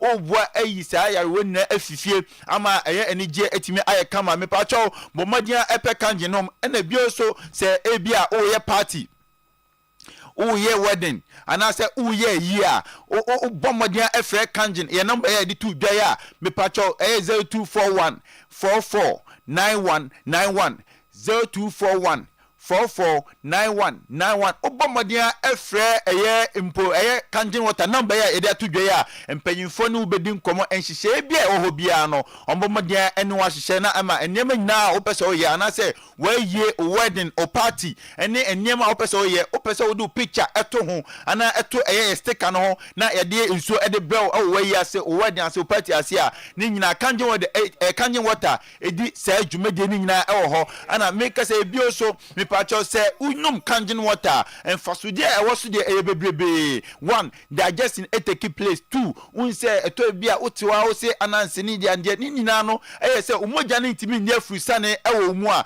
eboa emma sa umogya ne ntimi ni afurusane no say umogya no e stack e wo ne ntimi nkoma eno na emma wo ka say oh house on say why den ana untimi enti unsem yie ebio untimi ensori an wo sori akotodwe na u complain bebre ni nyina no emwa emasa na manyina ntimi manti abraye kanfo kanjin ni mawi se onte kanjin ka me pacho bomadian se obeti kanjin ka na se anopei wapa bi asifie na enema nyina no etimi akoye edi amao me pacho kanjin ewo 3 properties ewo yensuonim eye akaranity microcluster and a bio antioxidants nti yebesi antioxidants ni so yie stand say enam say eye micro eye molecular hydrogen no ewo mebenti no eno na boa ema ye nipadua esipi esita eboa ema skin etimi eyefe eboa ema wrinkles etimi ema wonim eno ene ye ka say e fight against anti-aging eboa ema obu how timi say o sapan so hwe na how timi say eh akoi me hwe na metima man be 40 so obekom no na on number 25 emwa ema sa na mani na etimi ema ntini nyina ne say obobomade enya eye kanji na say antioxidant na ewo nsuo nim no ana antioxidation na ewo nsuo nim no ebetimi aboa ama o color ana se wo nipadwe a opese nsuo ni esiesie ema ne kama no etimi aboa ama edema nyina etimi aye kama me pacho me no ma ne tudwa biem 0241 44 91 91 0241 44 91 91 and 0507 37 94 74 me pacho yo about root oko UGC so a brema UGC ho ana kanjin headquarters ewo me pacho o friend numbers ya o baby a wo hye bia se dem di ka de tu bia no baby a wo bia onsa ebeka wusuo ama enema nyina etima kama se dem di ka de tu bia no se wo ye wedding wo ye party e de be na ekoso o pese ye de wo sticker ebo kanjin suo no ho na ye de bewa se dwuma de ni na ekoso e wo kanjin aso kanjin Victorious Collins about you no oh ono so de wabo odin o diodu ananya na edudu pache me a nevia edino na ono strategy bi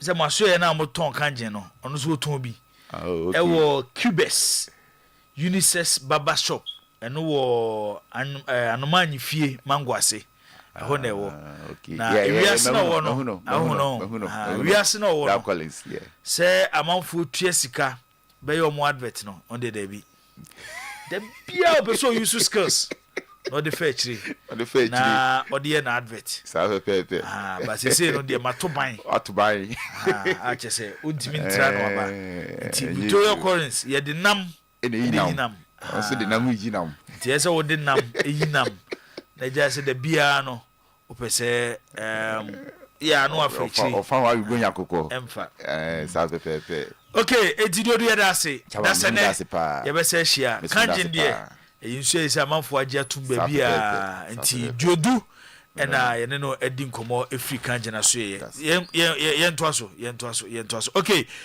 Oyerepa 100.7 live on your TV Oyerepa TV jumadi ni din weekend edition of Today's Sports ene atenase agudie mu nsema hodo nyina no ye de ebremo ye bomodin si ebedi kan ewura Nigeria bi okuta na yakudi enkomo ewo ho ansana yabana afi nsem ewo amanone no Alhassan Said Kofi Zakito na afi se Obed omo ha ombewura amanone ombe papa ensem ni mu saso ena captain siasia ewo ha ena danger man de wadi captain kabafo wa esu ewo fia solo ena di ewura amanone Samuel Kemensa Visa Tupac mami esisheka omunyina atachi Clementino mo ena omoboa amabibia ko kama Kofi na bibia boko de yamiadom enyoma eko kama oh bibia fine si bibia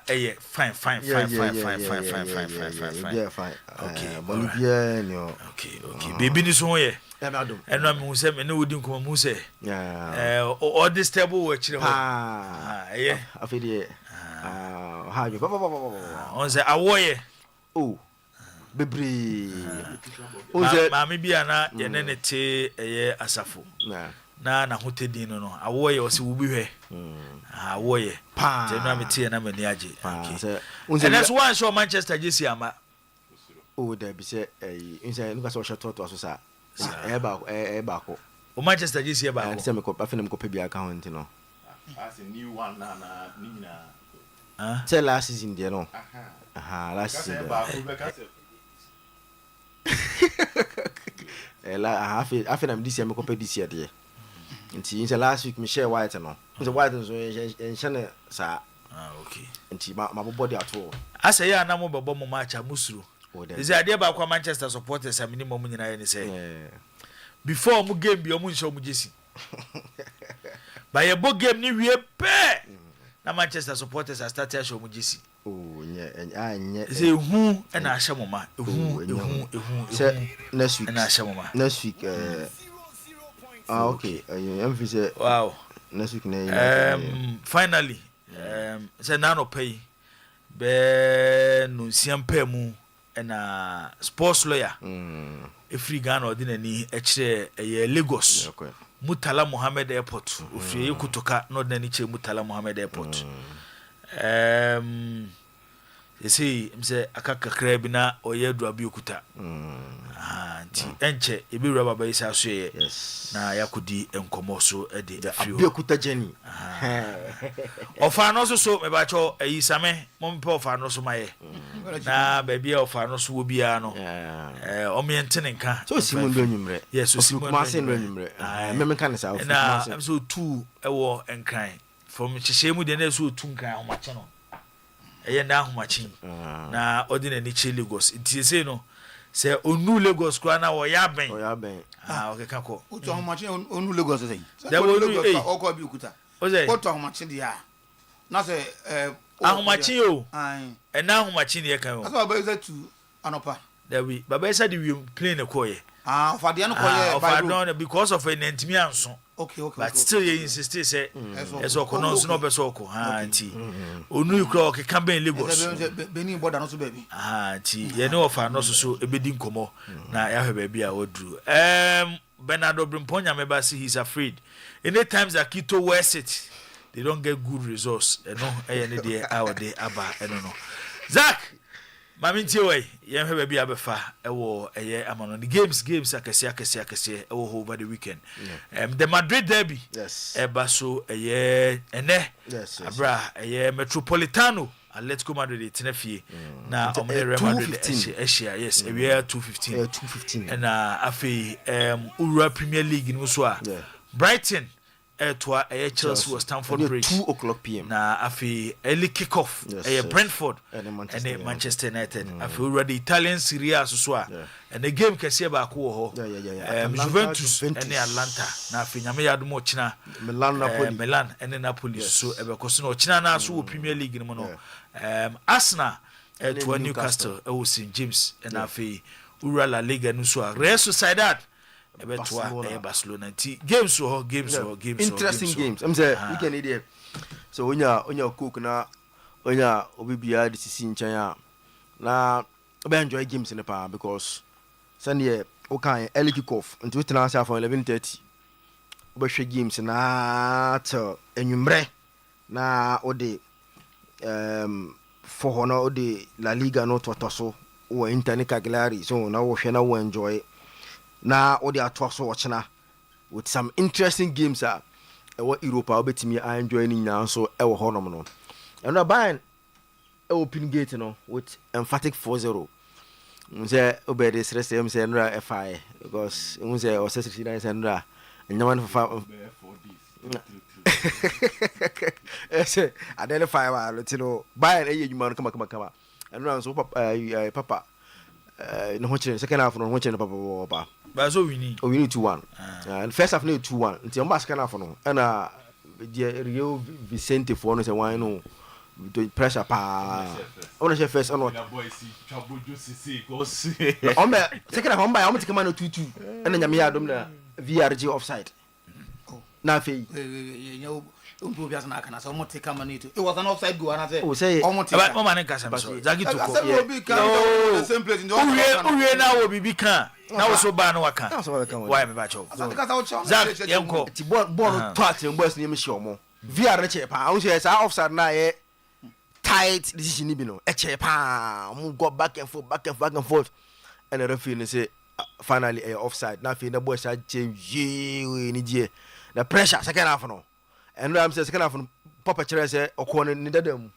e chere say defender no ni remfi ni na eti ogine mu ana ball na ndi 2-1 ma Benfica wini sa game no eti jibo ene started with interesting fixtures.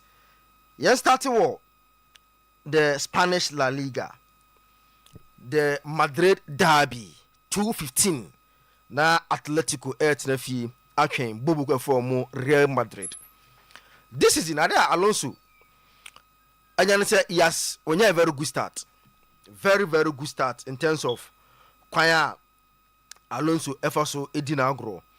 Na 7 matches so far perfect offensive starts. Alonso Enya so far ewo league na obonimu.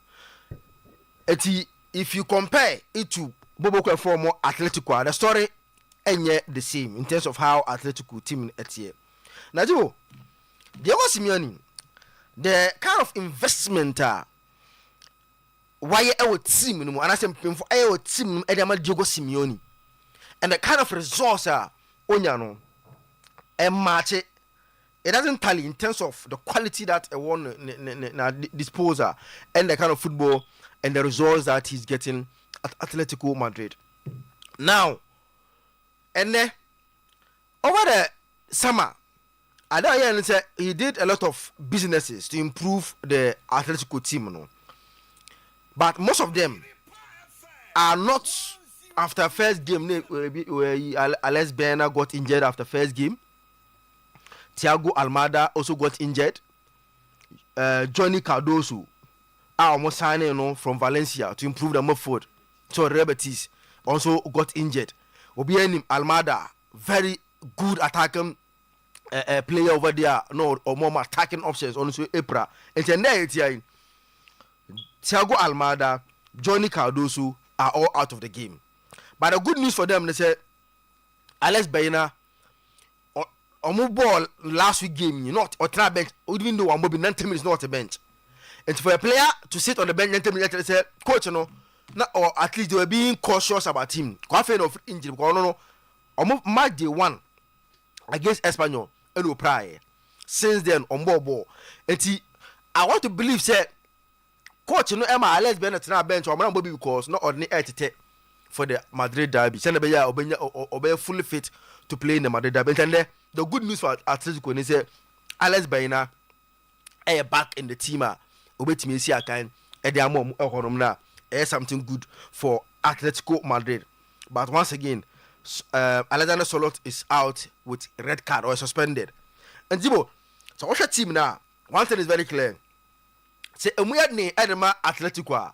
Obianim say when Jean Alvarez pem na enye one player and coordinate best in style of play solid because you're good in the air and I'm yoma obepem also out with a red card.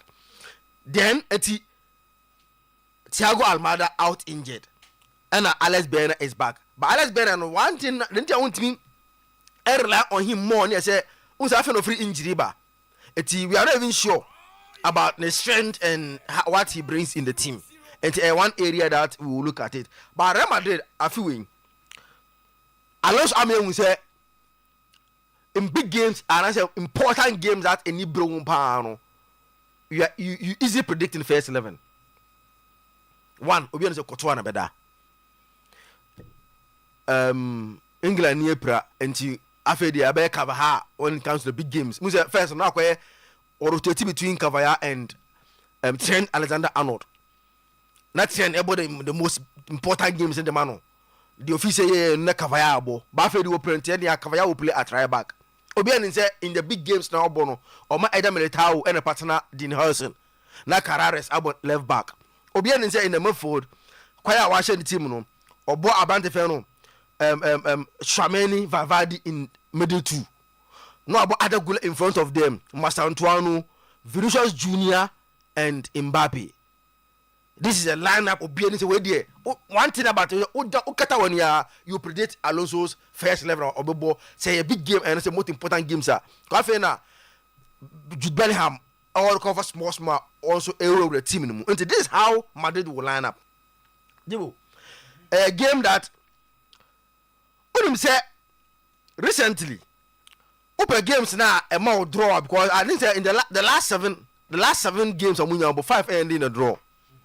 And then one game always very tight. Tight in the sense that say this is a derby game. You chobi, you penway, no way jikat, no way jiwe. This is a typical derby that you get in our Spain Gromwa. This is the next big game on the Spanish show in terms of how a rivalry should look like. And Jibo, one thing is very sure, they say Madrid under Alonso, they presses very well. And now, we share images now. Medemo Omona if Visa Ebeye Edi Amawa, they press very well. Now Alonso goes in man-to-man pressing. Alonso born after Obono, Jibo, man to man pressing. So he makes sure say player na obiafi say oye lazy. On Tumrika, because I remember last season, most of times Obe analysis say oye nyina ba Real Madrid bia na say omun Tumrika, especially and Obe already starts the bia no. Yes, nipa o Tumrika less. First, Mbappe. Second, na be Vinicius. Madrid games bia consistently. I remember last season very well. Ober Ben Eddie starts the Biano. Nani pa or man 2 minutes do El Park and so no. Mbappe and Vinicius Junior. Now Jibo on your screen, what share?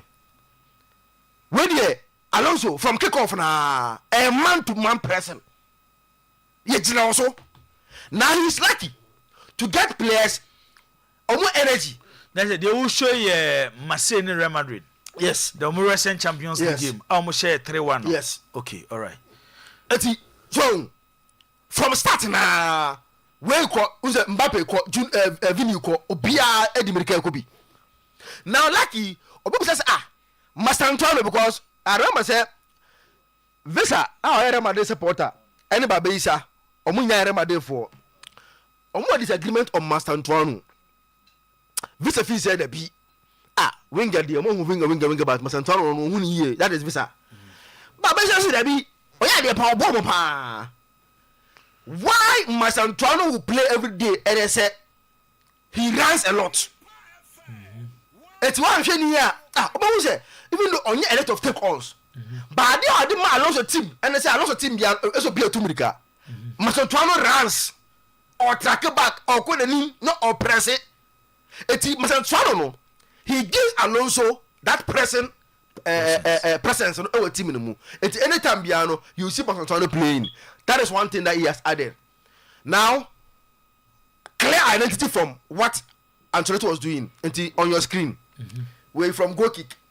This is how they build up. Okay. We see Real Madrid near Espanyol.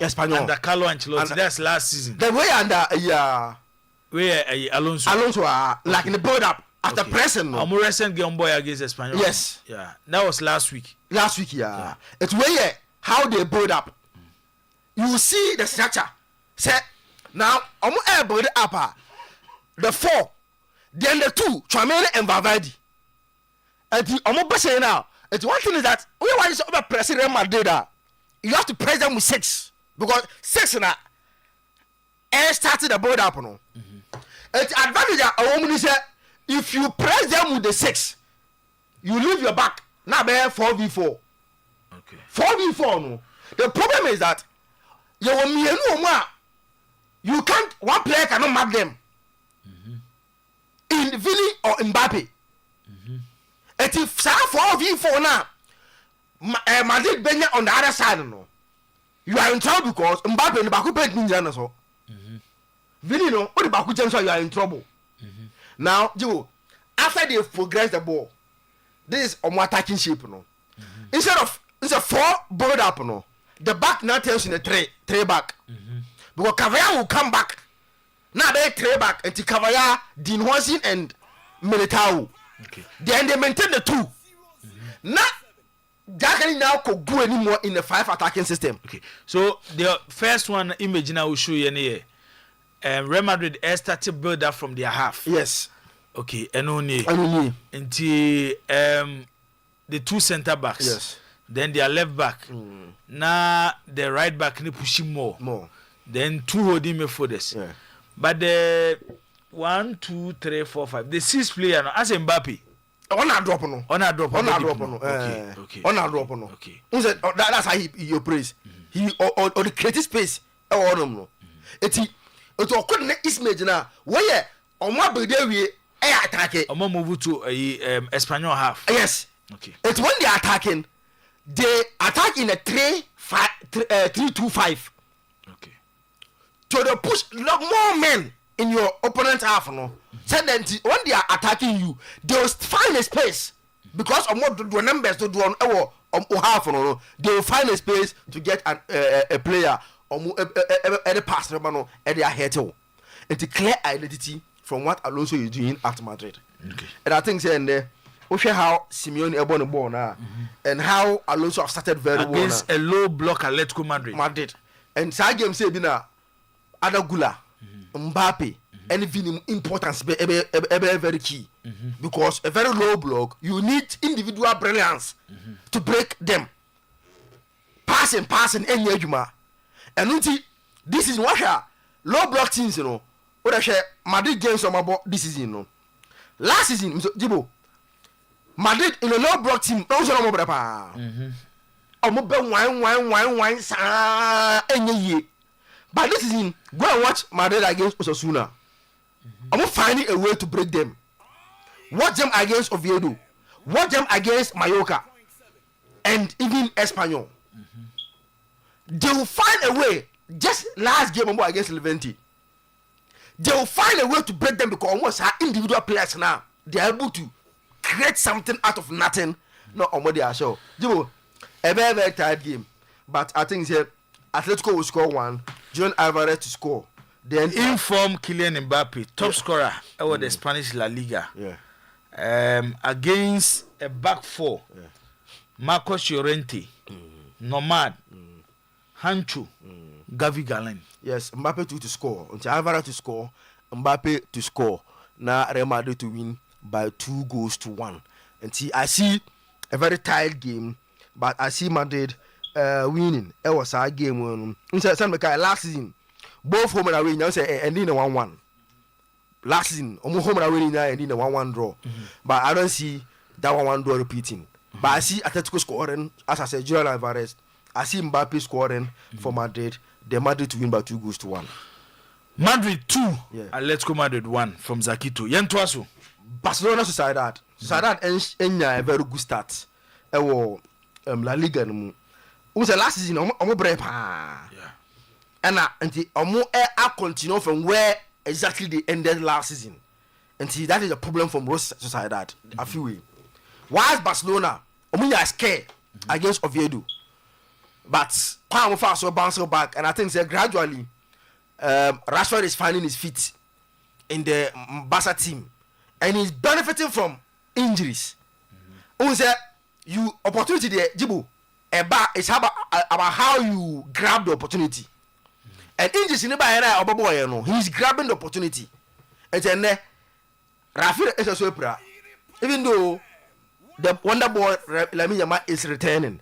Obampa, because Rafinha is not there, still now Rashford will keep the left side of the Barca attack, and continue playing because he's giving them results in the recent games now. All born. Barcelona, almost starting on when makes this game very difficult. Historically, where one of their games now Barca a total command control over it, in the La Liga. Omotashe. In the last 27 home games they play against Sociedad, we knew 26. Wow. And we lose 1. And that one was in 2023 when Sociedad beat Barca by 2-1 at Camp Nou. Now, you say you go way back to 1991 and said when another Sociedad win away to Barcelona. It's historically a one fixer. Barca have dominated and very comfortable. And you say you draw games in Poem. From that 1981, no come on 2 drawn games and it's Barca win it comfortably. It's Barca winning against Real Sociedad. Yes, a win. Okay. But we are going to win over 1.5 in pool. Over Premier League. It's Kakrebi or La Liga. Sorry, Serie A and San about Premier League. Okay, my message is to good morning. Aban Airshare from Accra. Manchester will score Brentford by 3-0. Aban there our day Abba no. We see a wine. Hi, I'm Frank from Kwabenya Ajimankata. I don't know Semenya Dino writer. Please today talk more about my team Bayern Munich for me. Okay. And also there our day Abba no. We wine Gary Yedase for your message. Gary Sudine dear Ebaye. We say good morning, Jibo. I'm Keba from Seko City. Madrid will win by 3-1. Please, boss, I need your number. Please. Okay, all right. Ubenyame number chain. My name is Yakubu. Madrid 1 and let's go Madrid 0. Need your day Abba no. We so say good morning, Jibam Alexis inside Menchia. My team Arsenal will win against Newcastle and the Kings Club will qualify ahead of Cora United. Greetings to your crew. Okay, yeah, that's for your message. We so or say Evans, I'm watching you live. Man U 5-1, Man U 5, Brentford 1. Oh yeah, sure. Say Man U beshe 5, I'm a Brentford asha 1. And ne game ye boy. Ano paya game ye boy ho asem na wo kan na game foforo. And a Man U be ho asem na wo kan. Be chirichiri mu ye. Good morning, Oyerepa Sports. My name is Steven, watching you live from Sometymer Chelsea full vim. And also when a day eba one funny din anka ho. Watching the show live from Tech Maxima, wishing us to all the best in our game. Hey, Eugene Abuaji kumi mete wonka che minua ya mamente wonka. We also say ya mumfa mudin ka ho. Good morning, boss. Real Madrid will beat Atletico Madrid 2-0. AC Milan will draw against Napoli tomorrow. It's a wow, okay. Ana do din aka ho na yakan ede amount. We also no answer say Hala Madrid 3, Atletico Madrid 1. We say hi, my name is Daniel, watching you live from Go. So more update from Manchester City. And we also say Jibo is always against Manchester United. Okay, Mate, me da say oh kasa. All right, Zach. You're Premier League in my Italian Serie A. Now over cancer man you beshe Brentford 5-1. Wa sama okay. Wo de wa kanokre. Say score line. Say your ball pa na bibia timisia. And near Manchester United we beat Brentford 5-1. Eh? Yanko Zaki. Mackenzie Edem Monty. What's he say? I say, bro, ask striker. What is his problem with Manchester United? Many Manchester United me say score line on the buy. Say Manchester United 5, Brentford 1. Obed asema make him. Jana no thing. Jagi to 2 did say Manchester be Brentford 5-1. No, I'm Brentford, but maybe say question 5-1. Oh, 5-1 there. I don't think. Tim Mackenzie asema make him we. E dey na. That you rest here. See the big game Napoli away to Milan. San Siro. Last season, Napoli grew Milan home and away. Bomb front and back, panya. And I'm the bomb Milan last season. It's a few way. Napoli had a very good start, Jibu, in the Serie A. Okay. It wasn't expected because mostly Conte teams, after winning, how or started season, so I won Champions League account. And on perfect say. But so far, Napoli have 4 out of 4 12 points. And even though some of the games, call to the last minute, more Brian said winning, but only 4 out of 4. That is Napoli for you. Whilst Milan so 9 points out of 12. They only lost to Cremonese in the first game now. Omoboy. Jibo, last season. The must have game where we are Milan supporter. We must show. I say Milan form against the big guys, from last season and your crowd. 14 matches against teams now above Milan last season. Milan we need to move back. 14 matches against teams above them in the Serie A. Last season, I'm making. And yet this season, okay. They won only 1. To Asuzaki. They drew 5. Onomulusu Bakumi Onumiensa 8 of those games. So it tells you say Milan from last season against the big guys no almost like Oyerepa and Napoli home and away. That is Milan for you. Now they are playing against a Napoli team unbeaten in their last 16. Unbeaten in their last 16. Just 1 defeat in their last 20 away games. That is the record Napoli Elioko San Siro over this weekend on Sunday. Now, Jibo, Napoli na Ankasano. They like in their last 8 away to Milan. Who's there any problem? No. Any problem because Milan have just 1 win in their last 8 at home to Napoli. Milan na kasa against Napoli was San Siro omura ko ne nye recently Napoli ko obiana they are very strong side but ade abama Milan for hope no say omo a new look midfield that gives Milan hope say now their midfield no looks different from the previous one different and say yes who Luka Modric who will give you calmness will give you control and more Adrian Rabiot and so can obi anim say ono so no say yen control games no he's one very good in terms of doing that eti and then Milan ma for no jibo oh boy oh GD say at least they are very strong for even though I have still problem with defense no even though I'm a clean sheet in their last 3 but still now I think say more problem with their defense and it will be tested.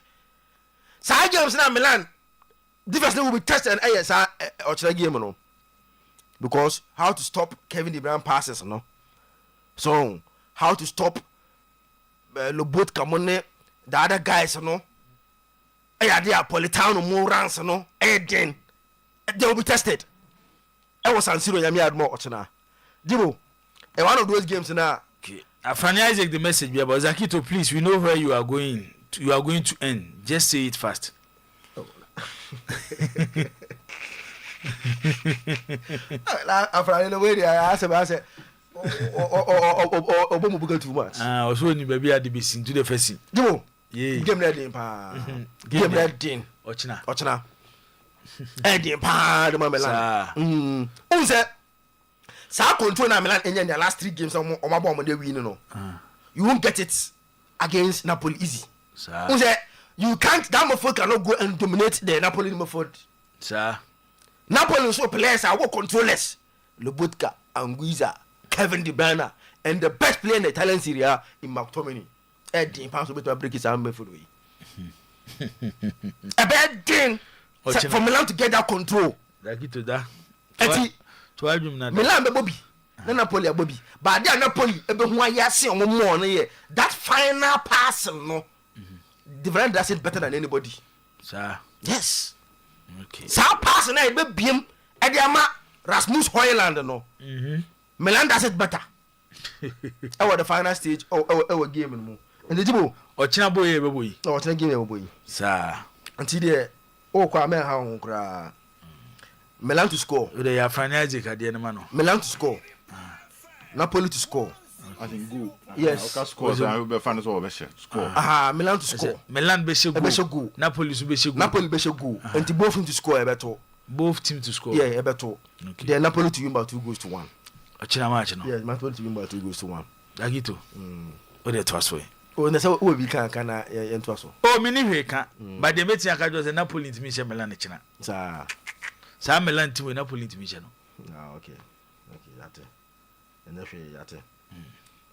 Come on, give me this on to me go. So, that is your problem. Syria one a top scorer. No, we say about the top scorer no. The number of chances that no Syria one a top scorer. Syria. Oh, say but say give me this. The Bible so one a top scorer. So question am buza unyima no. To the permanent. Some me ro to nyina na ope. So can goals asem. To the ko Syria and the top scorer no. Why? Ebi police Ghana. To the Toaso. Young Premier League. So yamba Premier League no. Juvenile Atalanta there. So very tired game. Someone say almost at ma Lukman e Bobby. Yeah. On say or prayers of because anya yi. No no obo no one afi Suleiman Abo. And the last game of Suleiman Abo and form na wom no. So Suleiman be keep his form na Jibo. E be dem pa e dey Ademola Kuma but yan call for drawing game e wo Juve Atalanta game no mo. Early kick off Brentford Manchester United. So game okay. Brentford for no. Oma Premier League no mo win 2 games against Manchester United. No mo win bi anso a omo show goals pa on. Okay.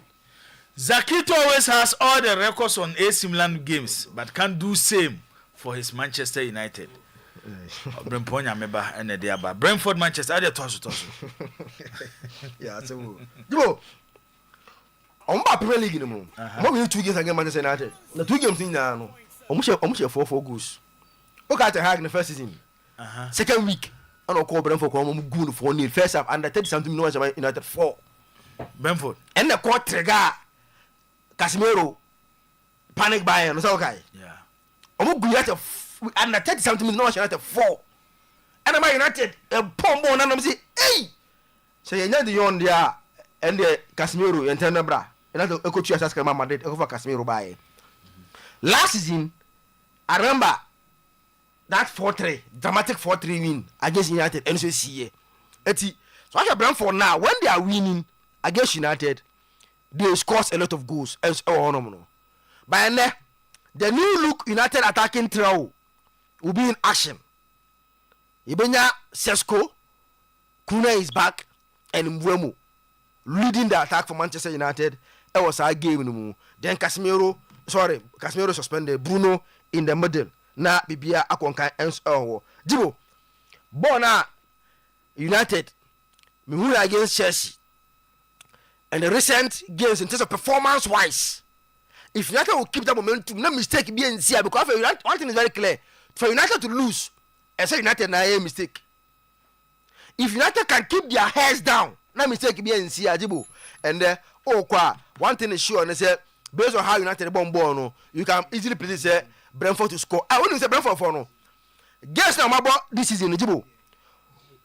Omashe first goal in about 5 of those games on Waboning now. There's Omunashe early goal before opponent bounce back and equalize and win against Brentford. Jibo, yes, Brentford to score. Ewo almost said the monum no. Idea beto.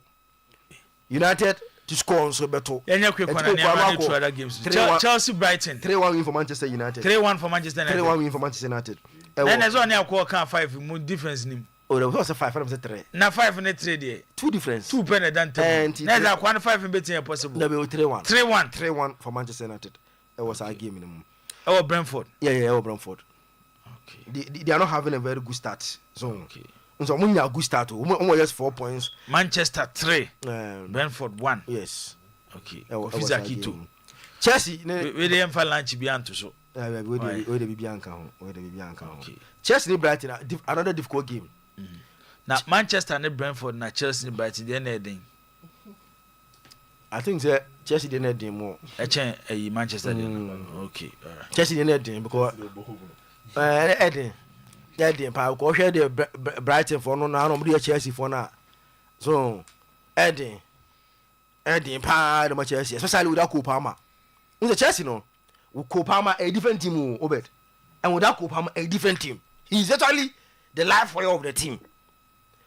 And even when they are not performing, Kopama comes in and a different team altogether. Without team, the attack, I don't yes, sir. And Brentford, one of those teams that they can come and give you a very good match.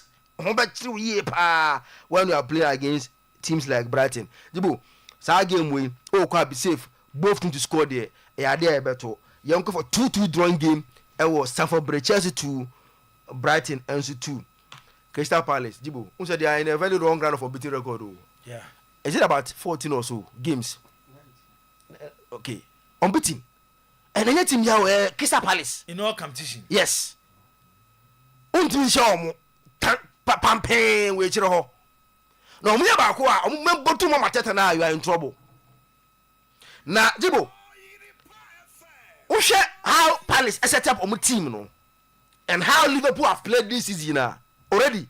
The competition. We saw how the game ended. On board, 90 minutes drawn game, 1 on penalties, and on J Carpono. Jibo, Liverpool problem and number face pie. It can take a suspension no. Why am I saying so?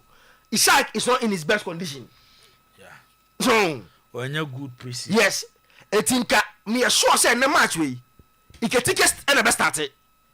Then Ishak comes in later. But now Ancelotti is forced to start Alexander Ishak. Now only the problem no. The problem is that Ishak no obana do no brene enye ya. Jibo, he can take you any bench wo. Obaga say oh, recently no Federico Chiesa have been a very good substitute for Liverpool. Obama otimi adwuma no. But I'm sure say game where dey pa na Chiesa. So nko obeyi Cody Gapua, fine replacement. Iketike, ebe Ishak, and I say Ishak ebe Iketika, fine replacement. But Jibo, without Iketike, I think that Liverpool would face. Okay, na me hu ade bi sisi me yam crash me. The front three of Crystal Palace. Yeah. Jeremy Pino. Yeah. Ismail Assar. And Jean-Philippe Mateta. Anyhow defensive for me because these are players who ball with a lot of pace. Hey, Nene Liverpool forward some Jeremy Pino, Ismail Assar. Unisa Pino no. Yeah. Villarreal. Something different from my friends saying. Eze, yeah. Who's a winner? Eze more calm. Yeah. Or where do you pion? Now we're only brigo. Only brigo. And so I bet some with team in terms of how they attack. Wait, it's a games Nibia. It looks like Liverpool might get tell Liverpool more draw this season. There be more winning. As a games that Liverpool bet me and your first drawn game of the season, our first defeat of the season. No, as a that drawn game the how Palace able more and especially me problem here say Obianin say Ishak and you fully fit to play 90 minutes. And then again no. Oshia court in started Ishak in the cup game no. Obianin say Iketike can start in there. Then immediately I know Ishak Ababe, you know. Now he's forced to put Ishak on from the start. Na Ishak never one at the bench. Obia Iketike no. That game from now game that looks more of a drone game. Okay. And I see so far the other Manchester United 3, Brentford 1, Chelsea 2, Brighton 2, Liverpool near you see about say drone game. Drone game. Score and draw. Okay. Okay. All right. Score and draw and so on. Tijibo time into there. You fancy na one can Newcastle near you kakra. Newcastle Arsenal. Jibo. Onim say no, I don't know over 5 feet. And I will tell you. Jibo. Newcastle Arsenal. Newcastle have beaten Arsenal in their last 3 at home. Oh, St. James. Wow. And Ninya, they did it without conceding a goal. Jibo, only the Newcastle for no. On the first 15 minutes be a problem. So when you survive, while you are in trouble because our first 15 minutes no pressure ni how I want to see so on no. That's how to survive first 15 minutes. Nah, at least you are able to contain them. Or na over stretch on no. But our first 15 minutes, when you survive there, you are in trouble. Okay. And it's about how Arsenal will survive. Ateta have shown say game say no. So ono oyina handbrake no.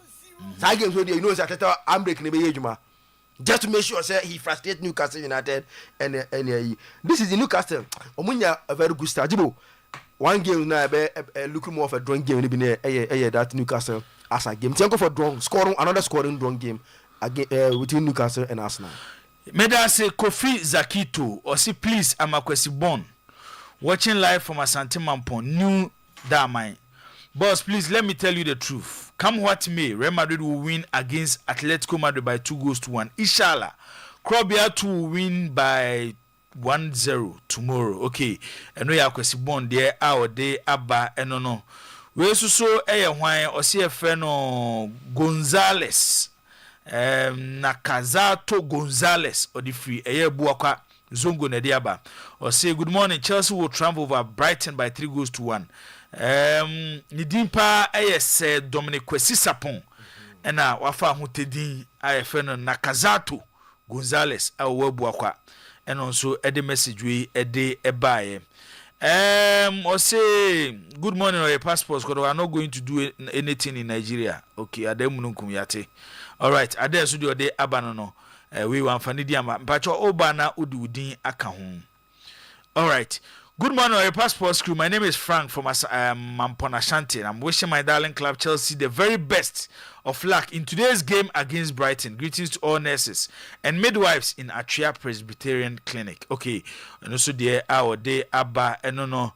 Good morning, my Real Madrid winning today and again all as I got of fans to play for the team to win over Quara, God willing tomorrow.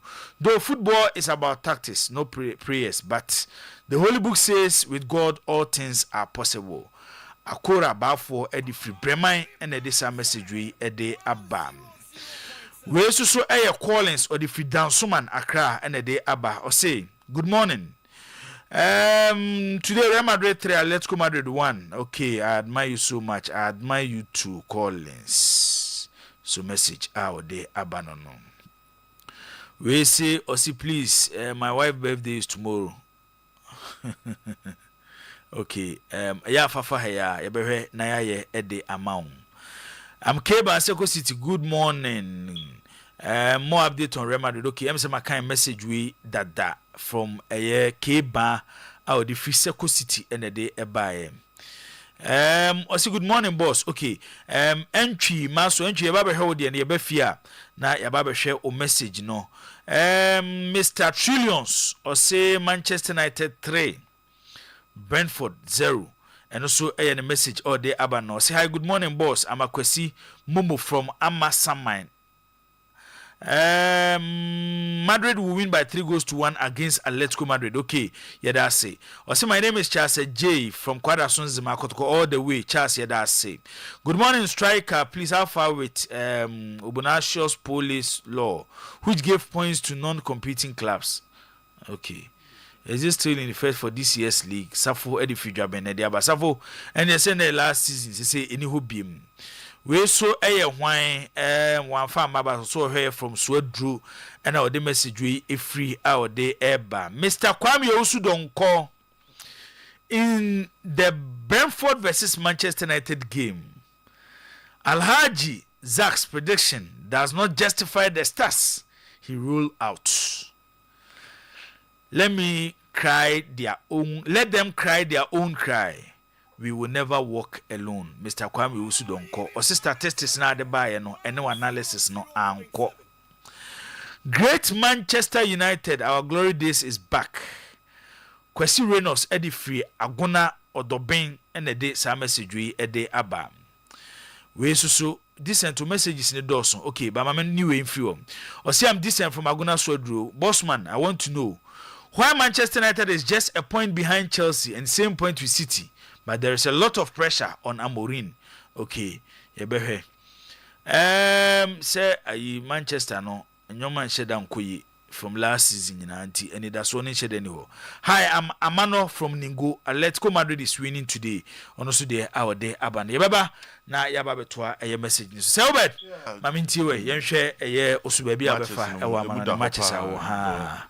Do say ana aye ibisa kan nyina abom na to say for the last 4 days ni there say the ntentano so aye no be ye wa na aye wi de be ba for na obedo meka wen kire o gabi o on my information bia unso ono se mu ye dade a David and me call whom you know so yeah no na me no sam ho. It has been a very good week. Yes, for Seobe. But se mu ye den a and me otimi me bon komo na afi obedi weekend very well. The weekend ye dey 4 days ni dey na ye ndibi o obedi weekend we 4 days ni dey na ye ndibi hey and ya kan nyina bom and ya petan bi dey ato akiri na kwasi o se kwabno o se kwadwo eji kikire o Monday kura ya minsia what ono ama no leave bodi mu a o se dey o ska bi e be di boto mu a kwasi o be esa o be bi tan na wo plane se na o be ya yi first strategy be recently ba member be leak di amanche o de nyabotre jibo Oben inti weekend yesa gina kono inti yesere teams akese ni nyina ze wo mo enya adwuma no emfama boys na ankofa sembiamba na what say yesa sim free early kick off na Brentford Manchester yes United will not lose by any 2-goal margin so what I say me de two actually United Mama United 2 goals our boy. So you see that United West a 1-0 defeat or a win or draw. Now, Jibo, this is it. The game is about momentum. The game is about momentum. So I had here 2 Ruben Amorim against City. And the pressure bar Nesopa. Now pressure na the bar Ruben Amorim so. Pressure na free so after beating Chelsea. No matter kind of associate Chelsea. a shift of momentum and I introduce a new form of confidence at the Manchester United. Now, if you watch United matches power away, I'll say, I'm going to start here. The issue is about how they will finish. That has been a big problem for Manchester United. Now, I have a feeling the United back no air fix kakra. My problem is Patrick Dogu. Tibo, me huni ye. Oh, players are your bomb basso pa. After so bad January now, no count. You so a fixed problem. Don't say fee. Obian can look short for left wing back assembly. Because Obian will say look short and you pen no. But Juma Diana Ruben Amoran de Sharp Branch and Ensan. As I saw quite anymore will create chances. Which ball the corner power. But the decent supplies are or they my United anymore for it is not coming the way I want it. I'm expecting him to come to the party because in every system who operate with wing backs ne shut off our system no fakesi na dum. Mazraoui ba no or yadie. Mazraoui on the right no seems to be okay. This onya Mazraoui now nya Dogu. No more year Germany year one it gives your midfield balance. Also they be say United mienu na ebo mfimfo ne omo ha kese free say. SSN 10-1 for ne bo mfimfo for no. Sometimes you don't have to stay at the white. As also narrow bar in fin kakra. But when you compact 4 to win the ball and regain possession, so that moment me are pressing my opponent, you know, because moment winning possession our center line. Dogu must increase his performance. I'm not really loving it in recent times. I see United not failing when a game. No? I see a relief. I see a confident Manchester United side conceding. Jibo, me who say United be conceding. United Emma Minya enough hope in them say they keep a clean sheet. But Adiaba Akuni say you started season say United created some level of chances. It's about the quality of chances and the ability of the front three to convert the chances. I think in the game United beat me convert their chances. I don't see United missing so many chances. Though a early kickoff no on a drama at the babonum.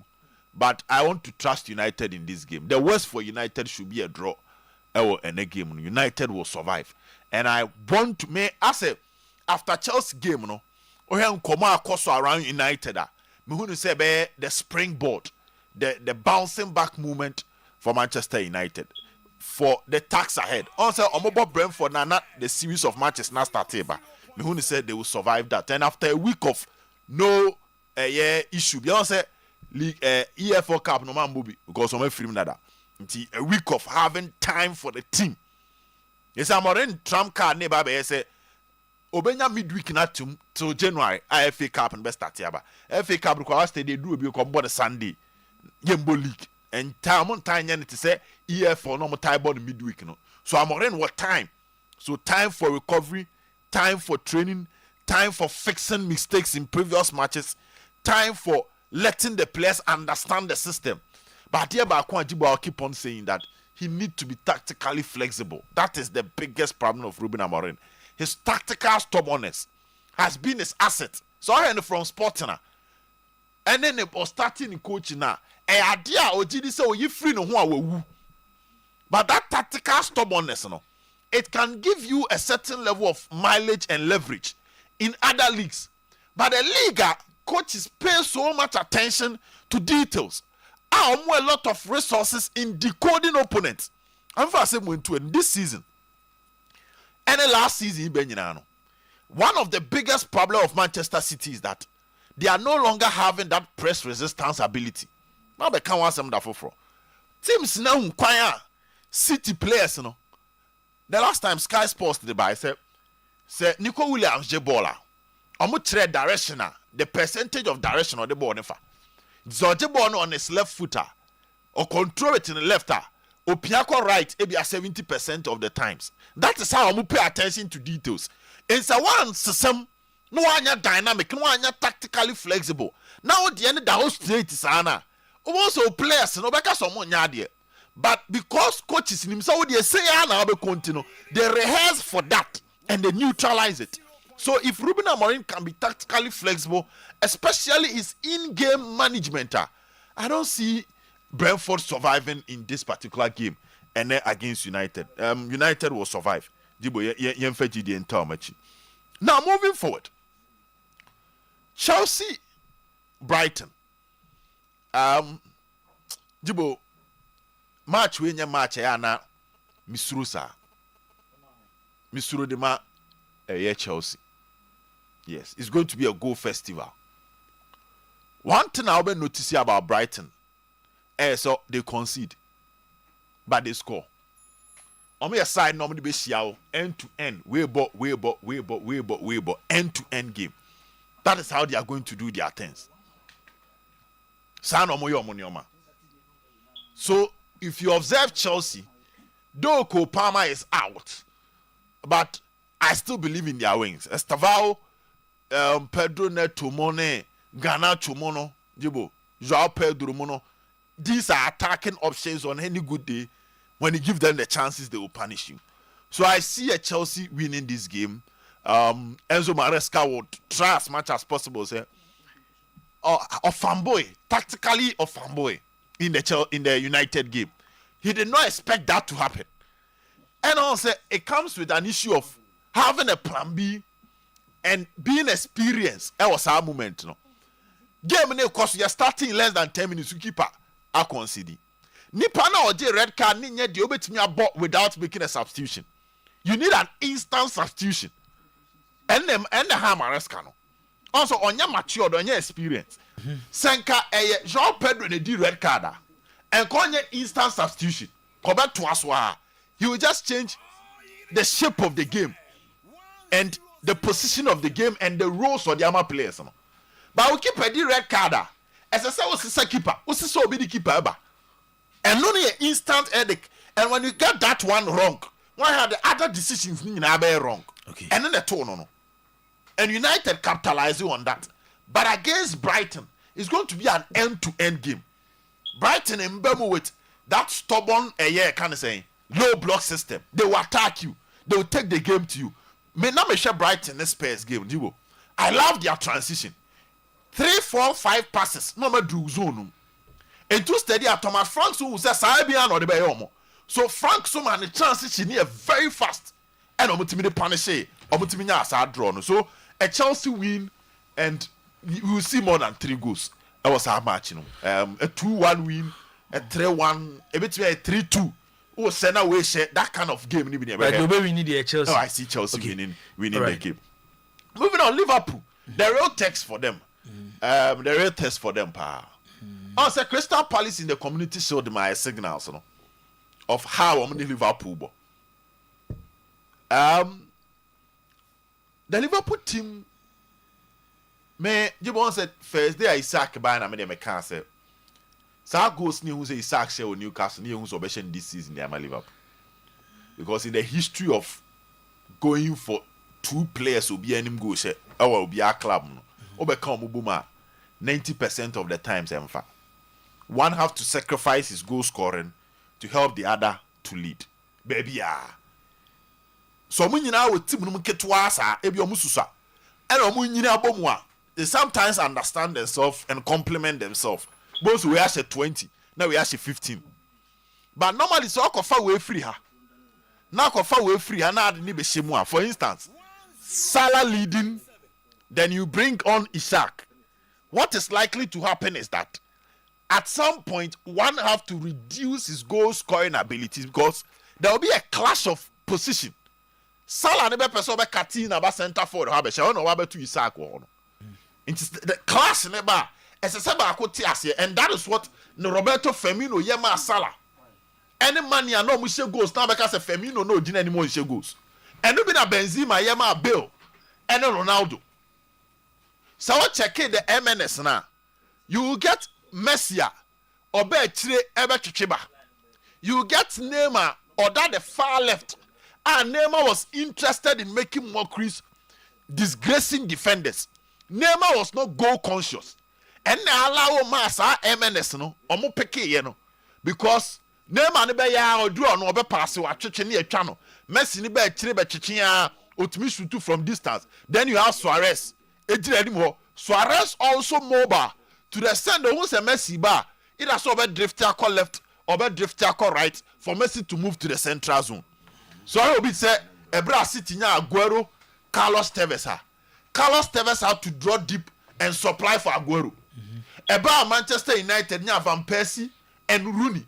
Rooney had to come back and sacrifice for Van Persie. And to be offer be 10 occasions. Our first strikers and our forwards. Our say goals, power be a goals here on the respective clubs. O boom, there should be a sacrifice. Into Uruguay with Suarez, Cavani, Diego Forlan, there was a sacrifice. Also, na Cavani in goals was our squad. No? Yeah, sacrifice. No, except by Queen Musiwo. Into Abdebi, I say Mbappe by. You're not seeing most goals from Vinicius. That is how the work is. Okay. Into I don't see Isaac scoring so many goals. Me who say in the first season, you know. It will be one day winning Crystal Palace Liverpool. They still have a combined energy that is dangerous.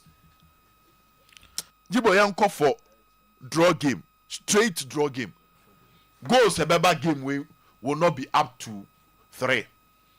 Either 1-1 or a 0-0 score line. Liverpool Crystal Palace. Yes, Liverpool okay, Crystal quick Palace. one. Arsenal, Newcastle. Now you the man. This is the match I say Arsenal for my engineer who say league no more paja no more penje. Venue be say now Konwa kwa now so presence. Or the Arsenal survive war on the City ball draw. Olusu Liverpool and I say United. United is not really a contender. But still a big club that will pick points free no wa make a statement. But statement ni be pay Newcastle. And a Barcelona for buy no match roman. Uba no ashe no. No am obi ehun say league no ani abre. Ateta must do that. There is no excuse. But I see both teams scoring. Newcastle scoring, Arsenal scoring in that particular game. Madrid derby. Madrid winning. I want to believe in Alonso. Also, we are the first real test for Alonso. Yeah. But what Alonso team now Jibo? The team is so structured, but the positions ain't static. Team be obobo say be an home. Structure ne da home, but position ain't static. Inti, let me use time and Messi, Neymar, Suarez, Bono. Okay. And the house on mobile front 3. But within the game, we to Suarez will be in kum. Na Messi jina ni fana na image na you be a center. Within the next 10 minutes, both of us swap it. That is how the Madrid team is operating. The structure is there. Whether a 4-1-3-2 structure clear. Whether no matter the structure, the system is clear. But the movement of the players confuse opponents. The discipline of the players towards the direction of the manager. Dear Jibo, so your coach. Now when you few players are or more respecting with direction. The moment I obey instruction, that players make up something different. Well, you should tactical control over your team. Okay. And so far, at the Bakwana who said Alonso was sad, but we keep out this Madrid team now. Atletico Madrid and look convincing. They allow chances. This Atletico Madrid team would give you the idea of being a low block team. But I had a number of chances opponents me created against Atletico Madrid. I'll be on one. So Atletico check them this season. They've been conceding. At least every game be almost conceding. Yeah. If you allow those chances against Madrid, now some Madrid is shower, they are mentally tough. So better now say we better say no. Sala Madrid game na be. Ebi asuro na Madrid for no, but from where I sit, I see a Madrid win in this particular game against Atletico Madrid. Mbappe to score. That one I won't see. Okay. I don't see that happen. But Madrid beshe. But I see a baby, you know. Now Madrid on beating run, almost saying twice so. These are some of the things that me who Barcelona definitely win. Also, men's in the Dortmund. Also, a derby in the Bundesliga. In the Bundesliga. But the Bundesliga always give you goals. Me call Bundesliga. Number seven here. We share if you want that kind of football. And also 2-2, 3-2 for Borussia Dortmund. It was our game. No? Napoli AC, Allegri, and Conte. And honey, I did a man for Refino. Allegri no new coach ketwa. Bayern and Nkui, but the last 5 matches for AC Milan, they are unbeaten. So I have. What they say AC, you know this. Napoli. The team now in the next and capable Champions League nibi. Oh, team no yeah. Oh, yeah, team no. Akwani you coach you. And history defeating no. Zakito. History defeating no. After Cremonese no, they say almost short to crown a keeper chino. After Monday let's work Assembly. Because Napoli about short nibi. But you can play Napoli. Over here boy na mo near Habakas Napoli for Cromonia. Oh yes, coach the coach na me okay. And he also no a win or draw for AC Milan. Okay. I won't take my neck out for Napoli will give me. I see a win or draw. And Jibusan and your man okay, so Obed, you better say Atlanta Juve will not lose that game so fear. You better fear danger man wa ha. Captain Siasia say una yente won kan bibia boko de. Oh bani. Enyo me koso kama. Okay, yenja say bibia kama. Enti yenko the final match yemfa ye pen paper possible wins. We games out to teams no be winning. What for pen? What for paper? Okay. Manchester City.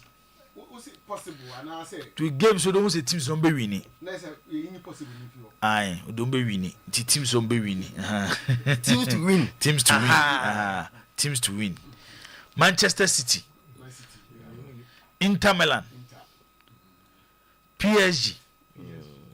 Me boy me inform teams no more because of time no. But City win, Inter win, PSG win, Ajax win, Fenerbahce Turkey win.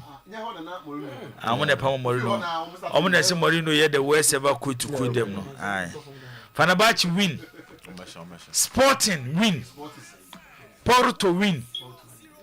Celtic win. Oba Africa Champions League no. Esperance win. MC Alger win. Stade Malien win. Afi yenko Croatia. Just give one go. Oh nyabutre. Ewie nyabutre. So we Champions League. Okay. Nyabutre bafo danger man. Dynamo Zagreb win. Barcelona win. AS Roma win. And JSK of Algeria win. Inti City Go Stars. Aye. Iti City win. Inter win. PSG win. Ajax win. Fenerbahce win. Sporting win. Porto win. Celtic win. Esperance win. MC Alger win. Stade Malien win. Dynamo Zagreb win. Barcelona win. AS Roma win. And JSK. And you have double chance. Team no ko game no. On lose, but also on the chance of winning no. At one had the probable draw. We win we winning. Borussia Dortmund. Nottingham Forest. Feyenoord. St. Gallen. Tottenham Hotspur. Chelsea. And AC Milan. Aye. Nyabutre. Over for no. We for no. Over for no. Bafo. Brentford ne Manchester United. Over na asie ni sen no. Over na asie ni sen no. Oh, so goose. Brentford ne Manchester United no. Game no bet me aye over 1.5. Over 1.5. And there's more than one goal. There's a bit my 2 1-1, 2-1, 3-2. Ni nyina na is at over 1.5 no.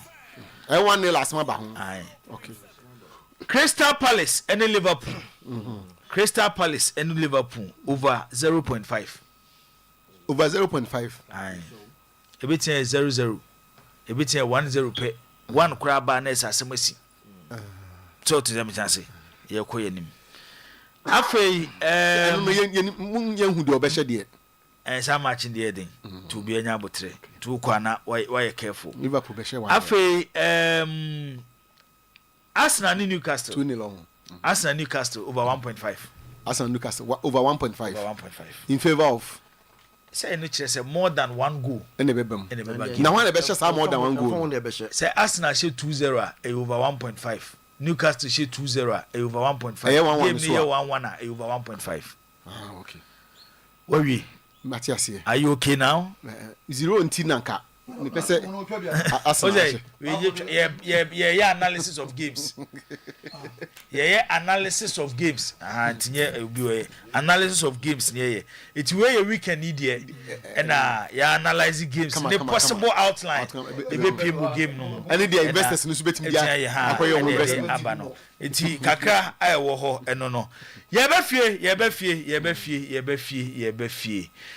Kumasi Asante Kotoko baby any Gold Stars ekura Ghana ye franka e de call Algeria and Nigeria na ebewura games ni ahe but danger man e de nsem ne beguo na afi ye rewura mu say dem kan sports lawyer Baba Isa sabe o Abiokuta in Nigeria anyame ya adma wo china ono ene begina Promise Media anemu Promise Radio 102.7 and Oyerepa FM 100.7 na live commentary odini nyina ede abre Otufa Oyerepa no Otufa Promise yes to funny me no nyina 3 p.m. you better say 2:45 na ya tenase I need you in the studio head of committee I need Siasia but say I need Zakito so we are aware of and I need Sir Obed so we are aware of the situation no don't worry head of commentary be sorted everything will be sorted by the head of the commentary enti ochina ye nyina ye tenase ye kwadam say you say ne ma menya akoka na ye ni 2:30 say and 2:30 say me maka 2:30 awon ma eche betra say na ko dey my 2:30 na eche analyze game no che dey atenase ya no ochina be sa atenase etinya ko we dey fa che 2:30 pe na ka dey ama ne atenase na ne yadi hu nkoma botre a yakwa Abiokuta Zakito will be seated Obed will be seated Siasia will be seated Bafo will be seated Mesume wa ha na onim say ochina baba be feature of ano also no aka asem na area echina area no so lunch no is being sponsored by Sister Wife Siasia it's a problem and yes Siasia wife Siasia wife sister ha on control it na amana bad one never fa bibia echina exact bibia under control right yes na pese dey yes anu wasem na duane bi ede ba so dia omo mu di ka kire mi na at least na o ba say na no moko fia na moko sisi asem na pensie na am pensie na bi si wo ma mo a mo enjoy pa and we dey mo ba di ho dance na so be so okay William Semisa from Kwada so say Kwada so Kromas say please the prediction again good morning Oyerepa. My name is Michael watching you live from Swedro. Please why don't you do city analysis? Okay, and also the no we also when I say I've done my spiritual consultations because I was winning by 2-0 or 2-1. We so also there our day abba and no. Good morning, boss. Good morning, boss. You and your guys are doing a good work. Keep it up. Anyway, my darling club Chelsea world champions will win their game this afternoon. Vincent Anyan Edifi Achim Oda and Ode message we Ede Abba. Messages ni bibrina ewa habasabri de ye ko danger man ho na fi ensem ewo nyina ne danger Ede eguo Ede amaya. Bafo yenko. Boss. Message ya ubiem. Ejoso. Kotoko benefited from poor and mentally unfit. The fourth estate alleges. Of us, boss, I wouldn't people be a friend. Fourth estate, Say Manas Azure. Manas Azure awene. Manas. The fourth estate. The fourth estate. Or the Lixiban. Or the Lixiban. And paid your diabri in me. Say. Was a kotoko for car. Or more said been paid your son. Or my dream and I dream car. Or my dream was mentally unfit. And more here force no. You discover come kotoko for. How many this come for? National NLA. National Lotus Authority. Yes. Na so mo ma kotoko sponsorship. Ori afisi mo ma kotoko ne ha sponsorship. Was says kana mo de ma bondi wan fa ha sa meka ho. Anopa die fourth estate there wo de aba no.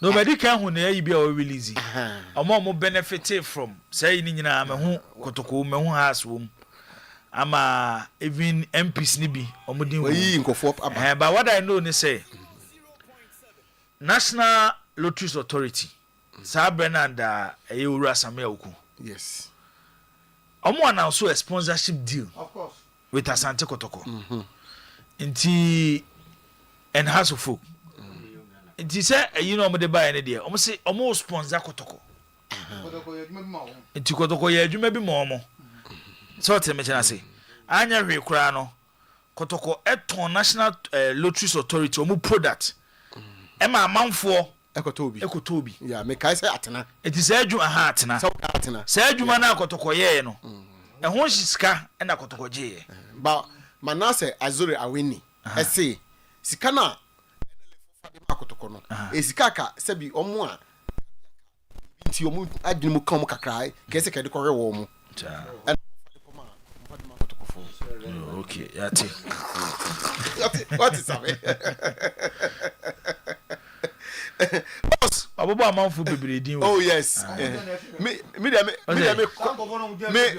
sports na me ye nti na me de Kotoko na ba omo ye ya omo benefit ye no ba Kotoko ne ase de ne de did some Bright Messiah my own Bright from Italy yes. Even RTU and Brekum Chelsea also benefited from it. Okay.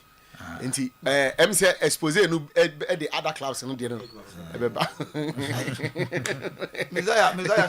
Messiah bohopa Messiah me na we me masa no we ntu nipa ndwene o baba me fa fam say why West Ham CC o mapam Grand Porter because eno na a heated debate eno na ni mo Gold Stars in a journey of Tizi Uzi seeking to overturn a 2-goal score line in back in Accra. The code name for the game is the Miracle of Tizi Uzu. They arrived 11 p.m. yesterday night, Ghana time 10 p.m. Omodu time be 11 until Ghana time 9. And that's a 9. And that's a many one of the contingent and as a member of the team no akasa no pay. Oso omo ye de. Osi omo ho ye bibia ye kama. Omodu Tizi Uzu kama omo hotel. Say from Ojes to Tizi Uzu no. It say Lagos to Abeokuta. 1 hour 30 minutes 45 minutes. Watch should be 1 hour 45 minutes. No we do. Okay. And no cry na because of barrier na work. But so mu James say kwa be 1 hour bedu. Insurgents ne kakra ntini ya na barrier no work. E ho de bomb to de. On betu ni sisi e. E no no me say meeting ko na me ka say sa e ho no wokwa ekuro ni gu amana I say police for na soldier for kan ho. E botan na ekuro ni gu amana nim. Na ho no de. Enti na information me pikin say omukodu ye no program na mo de ma mo na French mu nti na say omo brands na mo time at translate mo be translator at translate nti say time mo de be kwa akọbọ omo match no training no mo fa ne sen obi asida mama before team be ne be yi Dr. Sapon mo time oje team be ne be yi ko film no bejaya me kai say ye ko pre-match no na ye say me ne GFA ye ne current general secretary Prosper yeah on the language is French empty no me ne Prosper ko Makotoko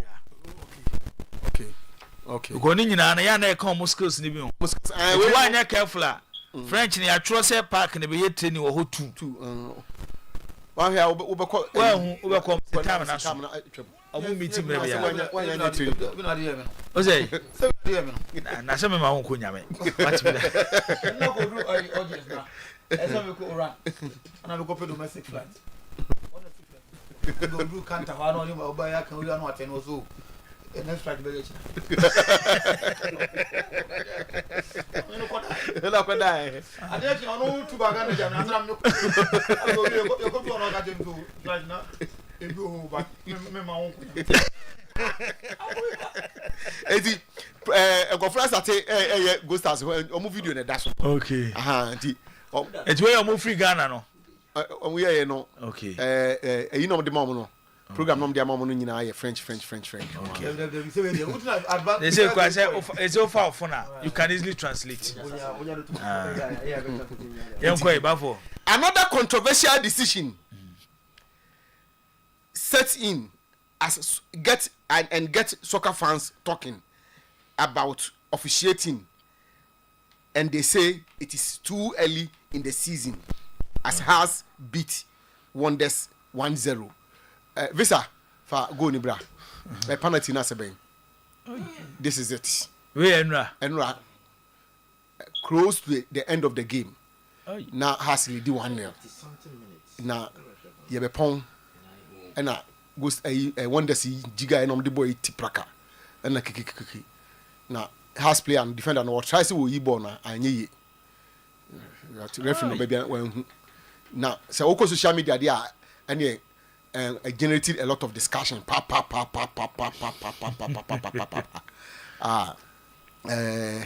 me see the ref is now starting in terms of the boss. Now saying Vesa Sam Kwana Chibium. Na Enra has 11 wonders. With the at the whole what the piano. Also so the piano. The later was Yaman so they are piano. It's a Richard and let me see video Tama TV for now camera no. I'm a good way because na in China come to you think he has need the ball no. Asatendra even commentators say no almost say when you correct because has ni na e touch ball but after individuals na ankasa obidi e ba no twa ne de na you say nya has ni na ball no but one that's ni na ball no and has ni nti we dey now the most interesting thing referee no ojomochi no mom ehwe lines lines say obeja man lines na independent mo we be a wugine ni be a lines gina who should award the penalty. It's where the things boss edumra I say boy referees no na say mom ka say mo dey va beba referee na ni uzi ba ka say mo awan babo ba say ko va say na be ya e bia ni team no doubt to what I say yeah you hear say there a clear penalty from the video that we hear him see but e bia referee no obe what doubt kaka of course e bia na ma hu ni na your friends e be have no na fa va free no so nti we dey yesre omo season we ye nyina pese e bo ma ye league no e konkan tu ba ma referee so say league no nya ban na be boa ya ke say akokwatre kwa say e da so e kwatre kwa nti va 70% na e dey wa pesika kakra makla nti enko aban ho say on say enye say aban investment na be ye kwa wo because people have started doubting the league and now obi a mo ya active on social media there you mu command ko fodi people are raising issues and now shoko was say after can 2008 no on course stadium and one decided to supporting the beloved Shadrack Nketia Ata or see Jibo kindly get the other angle no no or patch say Nana Adam say show other angles too who want to go show different angles I don't know obvious that go show other angle is there an angle that will suggest different anything different possible and therefore man dey hu no nti dey hu no enya enough is that what anybody is suggesting omo be on family o dey want me patcho me dem kan say me patcho me dey nya eni me dey me da bi me strom mo fa sam chema no me nka say obi amfa ne dey me dey nya eni na mo so bi betima boy from another angle so e beje but for now almost say yemfa another angle angle me na crazy na who go do nkobo wi yeah but is it say another angle no ever say has in the bobo na because amount for so e dey yi bapa we Albert O'Hare from Takwa okay Albert say concerning the Hearts Wonders game please show other angles. It was any permission that me tomo e demand for another angle na say but with all due respect there me woni madaroma enya problem I want to understand something before do they have any angle and Manchester has in the ball na because you see this incident and nothing no bisa another the only way enya penalty say has ni na ka ball no first that is the only way it's not a penalty say na ka ball na answer na ne ka player dia enya penalty but this ball I agree there's no video bet say has in the ball Zach yempa another angle no even the me who says has na ka ball kra anko the ball was so in a way I played a bit more cautious and I can't play now. What the hell? Ball no yeah. Na ka ball crazy bat. Ball na move. Mr. Yanya Butre, so Russia there no. So, it's no this boy at any point with my penalty. What the hell? What my penalty? Has player no na or main ball. They are now. My request for other angles into the okay, to them I mean fa me entwa emu ho na yenya. Okay, now Adam said the player was already going down before the tackle. Okay, and also see another bit my can no going down. So the player we gina Nana Bewu also the other Benny or say boss. If the Hearts player had touched the ball, the direction of the ball would have changed. I agree with Nana. And no, Nana Bewu I agree with Nana. Kabeko this side. I agree with Nana. I think Nana crowd a point no making more no case even more. Sammy Ouattara.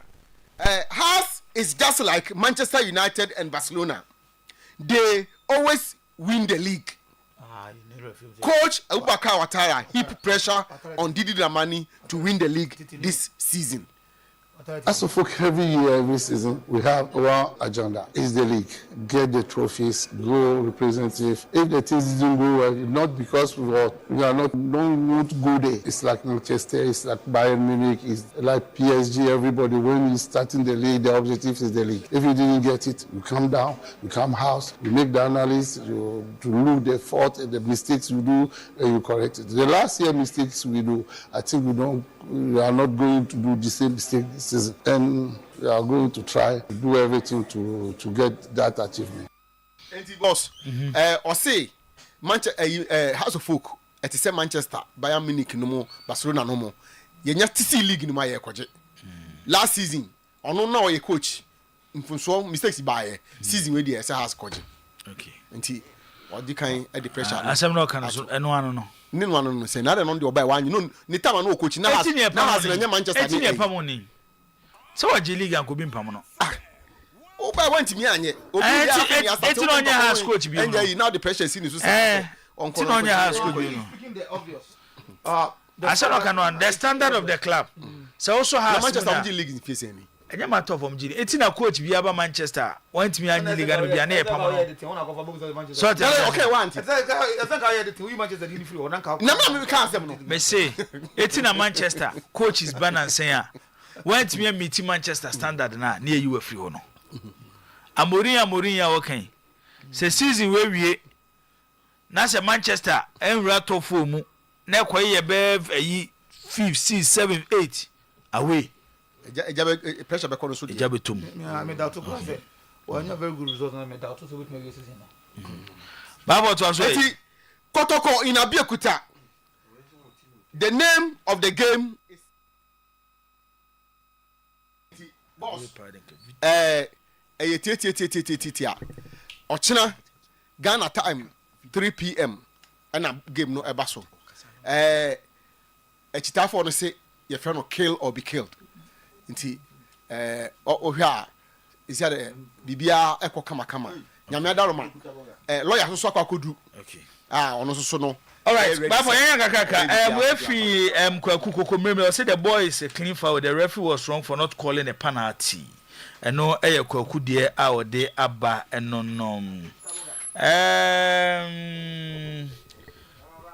or say this is sports consult from Atonsu Esreso.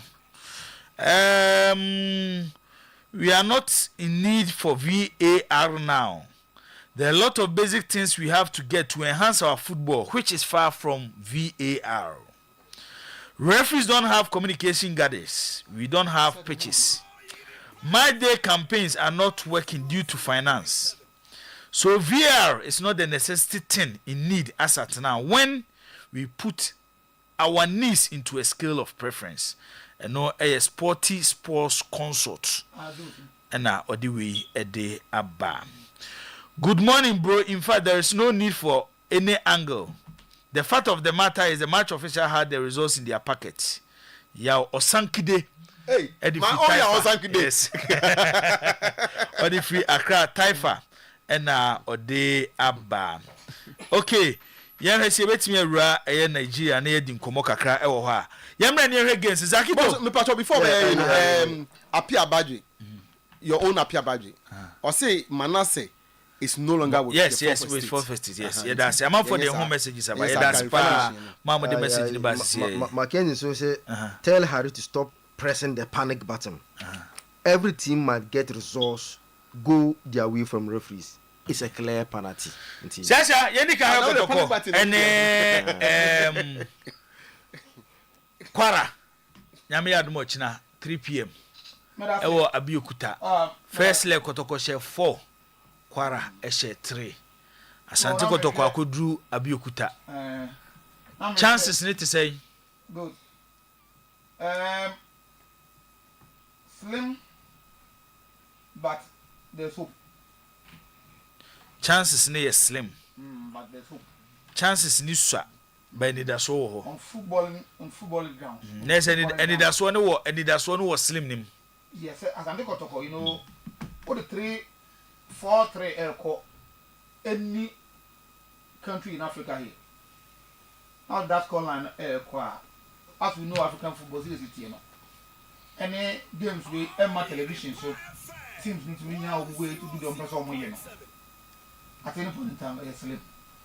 But a lot will depend on the team resilience that team no everything are putting up. And that is as Kotoko. One teamer say enema course ye and what 20 year they can do that. I don't think I'm very hopeful no. Other than that, maybe any other team that they acquire and like I say they are almost out. I say they're out. They can you say oko how you are. As a kind of war, young Kofa and Tsunami, but the others here. Cadabino, why you be that? And to one the very fair. As I look at the corner, I be that. That's why me used to adjectives in the describe situation at hand now. So it will only depend on Asante Kotokono, how resilient and how strong team no able to me. And no na ebetumi ma omo am making sure that 4-3 scorer no the call, you know, obetuma hold on to it and qualify. So one game me team say Asante Kotoko supporters now will bear with me. So when the producers na Emma Airlines no, they were talking about how Kotoko were strong in attack, but they failed to talk about how weak Asante Kotoko were in the game. What Asante Kotoko were strong 4 goals no team biano so to 4 goals such as were attacking options no very strong. I say it was the president no was there on the day of the game no, but they failed to acknowledge say Kotoko flaws at the back. What's almost a 4 no not 3 so to name. You see the point? And then there's almost guide against in game you know. Remember the guy say Kotoko approach the game mentality on the right game no. From me fancy the thank team no from the establishment as Asante Kotoko, even from the management to the last supporter no. I believe when they say yeah African now first leg there there's also a lot of goals to be secured. It is all quite away now. So what's a 3 at least 42 cry now. Because they be say Africa so I say if the referee crisis you not say or 2 penalties squad the man and here or say they so to make me overcome. Kotoko in them like you 4 penalties in a game. A refugee man and 10 sisa. So in a game, now refugee poly penalties 4. At Yane was says, I would be 3 there. 3 there, so 3 you are not say, Una was San one yard. Tis our 3 support of your crown was second leg, and Yaji say 3-0 the qualify. Near start planning for the next day. So that was the mentality to call that game against Quarano. It's almost set up, the team is set up now. It was more of attacking. So at the point in time, when Kotoko say 4-2 no, now 4-2 no. Abraham who said, coach in a changer or the Lord, the both of you Lord something. Damwa. Lord Amwa Ebano. Now, catch me, madam, and I want to say, still a coach go because Lord Amwa Ebano or the support the attacking, you know, he's attacking conscious. So, open more of that is only Lord Amwa, but more Sunday attack a bit about the home. Now, we can Kotoko defensive line, and yet I'm defensive line 4, 1, 2, 3, 4, and 5. But even the central, the defensive midfielders, no, now or the much more offensive oriented, like Neymar, Eba. He's that offensive minded. Walid Neymar, he's offensive minded. It is the who you know. Now who the Lord Anaba, who is offensive minded defender, who wants to attack. No quite in cash and never won't finish it. Now the name Eba, HSA, you still want a lot of goals and what they buy. So this has not the thing I could talk into that game, no. So I want to believe say Sasandiko if I get this correction now almost a set up team now. The team no is not any extraordinary team. Some commission 3 goals for her. Or I say it's not any extraordinary team. Some 3 goals for her. Just like any other team. So it depends on how Zito getting the tactics right on the day. I am hoping say officiating will not be that bad because here my who at the ABR referee say referee no wanted to get a game no for Sandiko. So I want to believe say good officiating over there. So if Sandemane Bomudia then Kotoko so use character no more. Something that you cannot buy. That character Kotoko. What I say? It's because of presence to Africa for many years no. And build those no. No. So Kotoko issues now. That's why make us say even though the chances no slim, but there's hope no. That's the hope aspect now. The make no. So again, man, me expect say Kozito every man and Mayfield be a bit compact. Mayfield be a bit compact. Now what making sure say defense no Ebeka say in that game somebody was whispered in my ear said even the trusted Kotoko defender in Samba O'Neil no Samba was defense tactically indisciplined. But time Kotoko say 4 goals no way you know. Kotoko part of that goal no. But me abandon the rule no or Jiba you want to search forward to go out to the attackers to go and score. I do believe at that point you know. Because of how tactical no in discipline affected team no. Affected team no because we're losing. Samba. Yes. Who say your money can say, but another can say be. You pair on with all these other defenders. There be any problem. So the common factor is Samba. Yeah, heard someone can say he's an excellent player. But and can normally why don't we pair one other because you know but with it. I'm on try before for so. Therefore will be any one of those you know I Samba. Samba because Samba has been there but the problem keep reoccurring. You see the point? So will be and fans like Abloni Fuseni. The future is better than if you know. Yes. Zakaria Fuseni, right? And Ablon Nanki Hadi. I'm not saying in this particular game, but as some now kind of say, you know. But in that game, Obikachem says Samba at the point in time when got of Asher 4 you know, and you were telling me that even when the third goal, third goal, Samba was a bit out of place because of set. Now the idea of young added to the attack, attack is into me and I young Coach Kosabia here at Mambadubi, every year South Africa, okay, 2014. You saw Mambadubi everywhere, that's on Nebo Bono, but Utimus they be abandoned the rule. But by the time you are because to go, now you say flag and Mambadubi area on, and the coach drop him. Captain me ba my men call Abiokuta. Okay. Na yene sports lawyer. Baba Isa eni enkomo. Sabra ye kase ya lawyer. Ewo Asante Kotoko team no omo hotel. Nti ho eni edi enkomo no afin. Sports lawyer akwantu omu nsem se bibia boko de. Oh, bibia boko. Okay. Boye mu kakrai ona watia wo na achi wo ko ne wo kodruye emu nsem se ne sitie eni sesie ba bia wo. For the Namiatum, Bibia Boko, yesterday off from Kumasi and Ra and na Namiatum, Yenemwa, Eravimu, Ewo, Abukuta, I have to see Manoka say, Manoka say a conference with a Emma Kumasa Francisco Coutinho, Edgar, Lea Safu, or half, and I can Sulu, our non supported German, or half. You decline a medical Chevano, now you didn't come on, you decline a Safu to Quatic come on.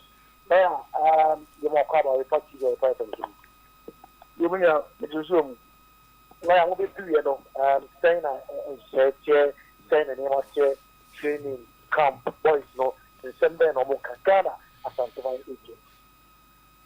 well, according to the Muslim, 100.7 flight in 45 minutes. And the airpiece, it is Accra, every do Lagos. So it took you off 7:38. You landed 8:23. Ghana time, 45 minutes. You will do here with a contingent of 34 instead of the earlier announced 35, because Christiania didn't see the 20 players here 20. 10 of them the technical and medical staff, and 3 of us management administrator. All together, 34-man contingent. You don't do an aquarium after the regulations, or more arrangement for some cars. Unfortunately, a material standard, the moment I come, the car of the mom on Lenny. Papa. In fact, air conditioning ground. Now we have quite intimate 2 hours. Not sitting, no, so arrangement is so close, you know. I'm why it was me. My name is to come back. Because we have to quiet. We have our own answer. Exactly, a statistic here, we get outlet. And we have to Nanka, M1, TSA, Empire. You do Lagos, where there's something. The man is not in your belief, I get you no more. So I'm arrested for more hours so that you can't run and I'm buy. And no one is buying. I buy an immediate another reason for our own means of transport. Domestic training here, the other day, man, I'm arrangement for. Then I put a new bus and a salon car. I up and down. The normal quality more. The right after happens, so no. The more walk around. Until today, it is some boom. And I'm paying at 8 p.m. Nigerian time. The corporate class about the main. And then you will 2 major events. The first one is the mandatory training on the pitch for the match, as required by CAF at 4 p.m. Nigeria time, 3 p.m. Ghana time. Precisely so. The real training now, it will follow up with the technical meeting. Initially, I'm going to the 5, but it's here now. Match commissioner, OPM, 6. Until now, we bring a final confirmation before we get to the stadium. So these are the 2 major events for the day: the compulsory training and the technical meeting. Osha boys need to be now. Osha money. The buyer, the assistant coach, the laptop, your training, you think that you're not qualified? I'm very positive. Say you're not qualified. Looking at the 2 teams now, one thing. And the fact that this is a neutral ground. The home team will have to travel for 6 hours from a match. We understand that almost won't be against free. But officials say, home team be our officials. They are saying, so we cannot go match. Almost supporters are married. They don't see how can organize the project. Another home team no more than 4. How many it was here? So, with a laptop, no, said it. I thought no new team come up. You want some traffic. And you know, the good thing is that if you are able to the back a channel, enough motivation. That you might team. But me have to. I mean, young lady, supporters, someone singing Komokaka live on our live on our TV. And Chairman of Otuo-Acheampong, the donor said, Saman Kilo, or also about the team. Chairman, supporters from one Ghana, India, in Monsufu, not from the what some of you saying it here. The Chancellor said, you didn't and you say, March and a very difficult because you have a portrait or a crash hospital. Our management tonight, and your supporters also. Now, I don't mind a course. Kuma I said they have a marriage day. Sabra make us say supporters will be Ghana our mobile. And she also me a born American. So that on mobile almost 50 didn't be out. You between Abo mobile almost near backwards with and actually I made the pocket partition for the after one maybe drums near the other. So the trade being at the other way place. About the support of Ashanti Regional Service Council Chairman, actually BJ, and other guys, Kumasi Accra, Bravo, Omina, Abuma, Moba, and the Pakakadi being now, you between the other supporting team. Now, I have one match in that qualify. You give you pass it, you between qualify because you're so much a board as first. Now, if your performance, you go say, you say, you will give you a vision and say you become about to qualify. I don't know if I support this and say, I want to pump about it. You will give you a say, and go pop. You become qualify. You need to the check with trainer. You have to be trainer now more. Now, yes, you will cry. You will say at the end of 90 minutes of sun, not to qualify. Mobile, more than one book team, and I'm only a more physical. You need most official about no one pretty for the team. Come on, I think and come on, only in the idea of call Busavati. And the Busavati also Busavati. And no one you Busavati Bianca. Say, it come to saying football, saying this is support, or Monday to saying, no Bushi no buying it. Signing my name and you was so subject. I don't know what it is.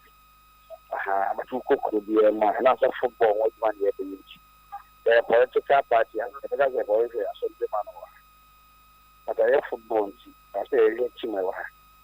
You be someone said, how much you are football should buy the city.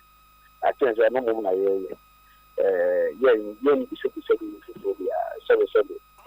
among the quarrel.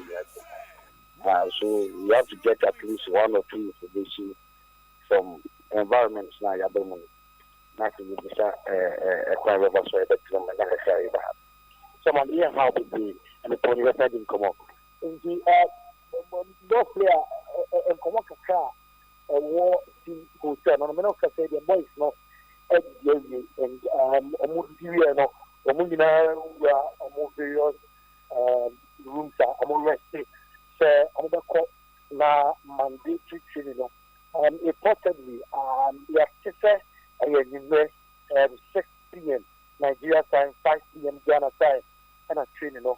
Every course. Aside that, over the conference hotel now, both the training ahead.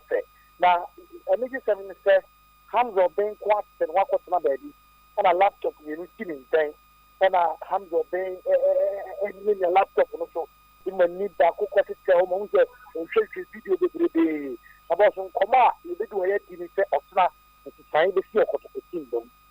The starting lineup on Mexican is a best of me with a samba. I come back to the year Ghana League, Now it will be Samba O'Neill or more at the PM. Let's come back to PM, no more bar. Man and young one. Everything is said, Muhammad Kamara, one share, now at Brazil, Haruna Diary, Abada Postum, who come out with the Henry and with an experience of Trump, it was a Henry and to start the game now, and young one, Abed Kamwa, ever start the game now, as usual, you mean, Abed Kamwa, you're the Marco to call. If you go from Koma, a 100 years, boys here calm and put in front of the 20 abbey, so could be also move them beyond. On the qualification Abagana. Okay. Sports lawyer, I'm the sponsors na can there. Ya ebe no ha. On into the men worry why? Ya ebe no ha ti ochina de wo betuja e de a free eye Abiokuta. But I say Kodogo players no more fine there. Oh, more fine. Me do hanu koma mi tie no chese players no obi actually them concentration total focus ahead of the game. You may actually say the actual qualification qualify na the background after the Ankabako the camp both the players and Monte Amuji Komologia room and a concentration of our students now Hamza they were free player about you know big laptop and then no team Koma no Masako and everyone also apart from that if you want to be ma mentwe ko achi o se ekene possible say Samba bebo as number 6 boss reporter me be do hanu odo aso toto form no me ko hu se coach bi hwe video no na do ne se check video no to tire opini bi no e say likely to Samba in me bebo as a midfielder likely with Adabo likely so me Adabo the difference here Avanti Kotoko. Henryansu will be back into the team. Now the better Henryansu and the good Oyerepa. The Henryansu ever not Samba call make for the wine and the pairs Henryansu ever show. I don't have to for my yes about. Okay. Sports lawyer udu yenche but adwuma waye no e chen obi okọ eye Abeokuta be ukwada na Kotoko beto no wo ho. Ufi ha na no pay be 6:10 6:30 by be Nigeria 8 some lead 1 hour na is Ghana 7 na o Lagos uduru awanche na wafi Lagos eduru Abeokuta traffic akraka o Lagos nyina yenim ba bia baba isa afa ya kudu Abeokuta kasambi nke be for so mi di traffic baba isa kudu Abeokuta wabo adwuma head of commentary ni the German deputy say Obaso achi bibia is sorted. Why?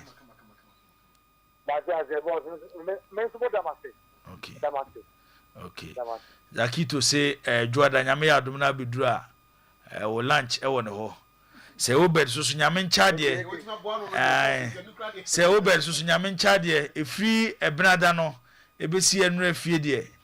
Ye ka say nyame ahira wo bia say obed. Anti ono so be hachi.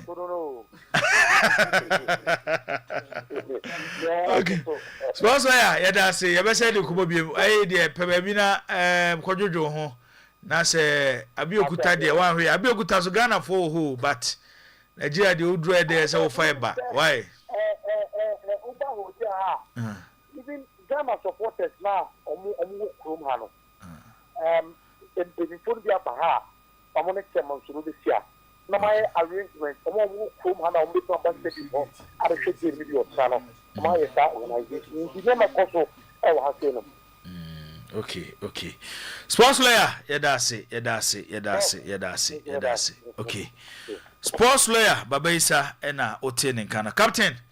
Nti wama na de Baba Isa ekoye na ase yogusu ayo kushe nyama na amsa adumba de oka dumba Kenya mosquito repellent.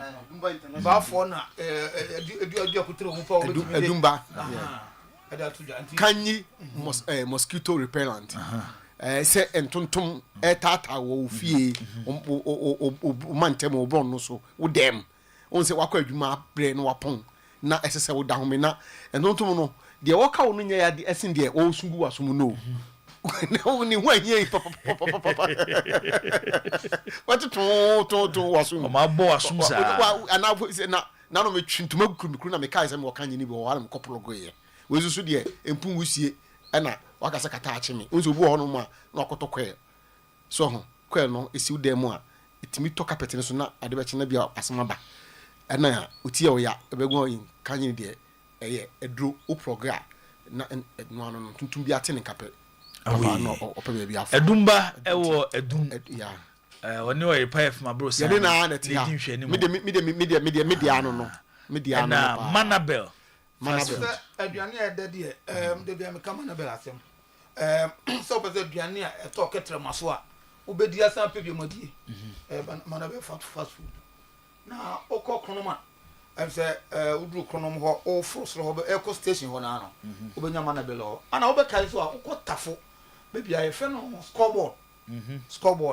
yakotafo market ho no scoreboard ho no mana bela asa on the branch ho ana bebi na Manabel fast food no na duane no unkodi enkase na oil no too much na ama me bo from me and we o measure bibia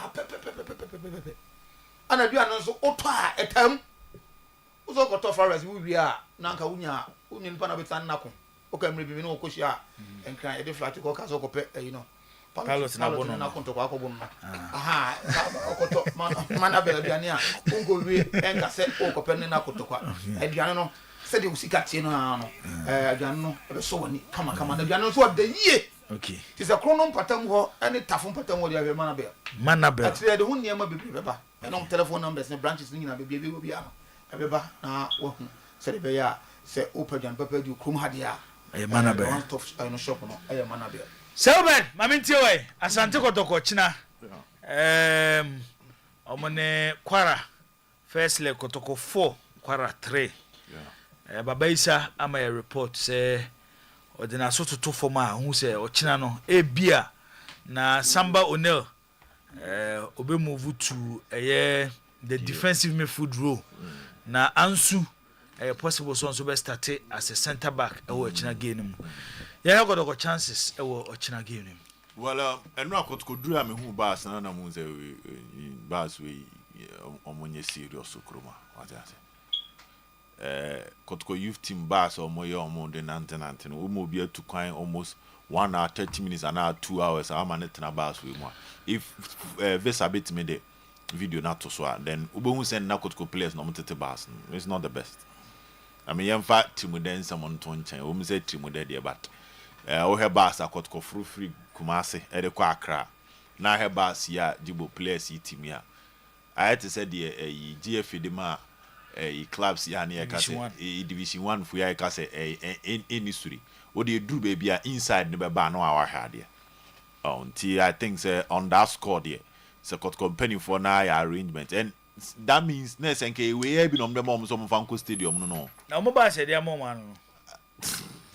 you will say, dear, send a place. There be Nigeria teams in the baby number, say, we know now about Krumas near the mouth. There be about Kruman, the Adema on the side, we be near the mouth. Yeah, my bass beat Sissy.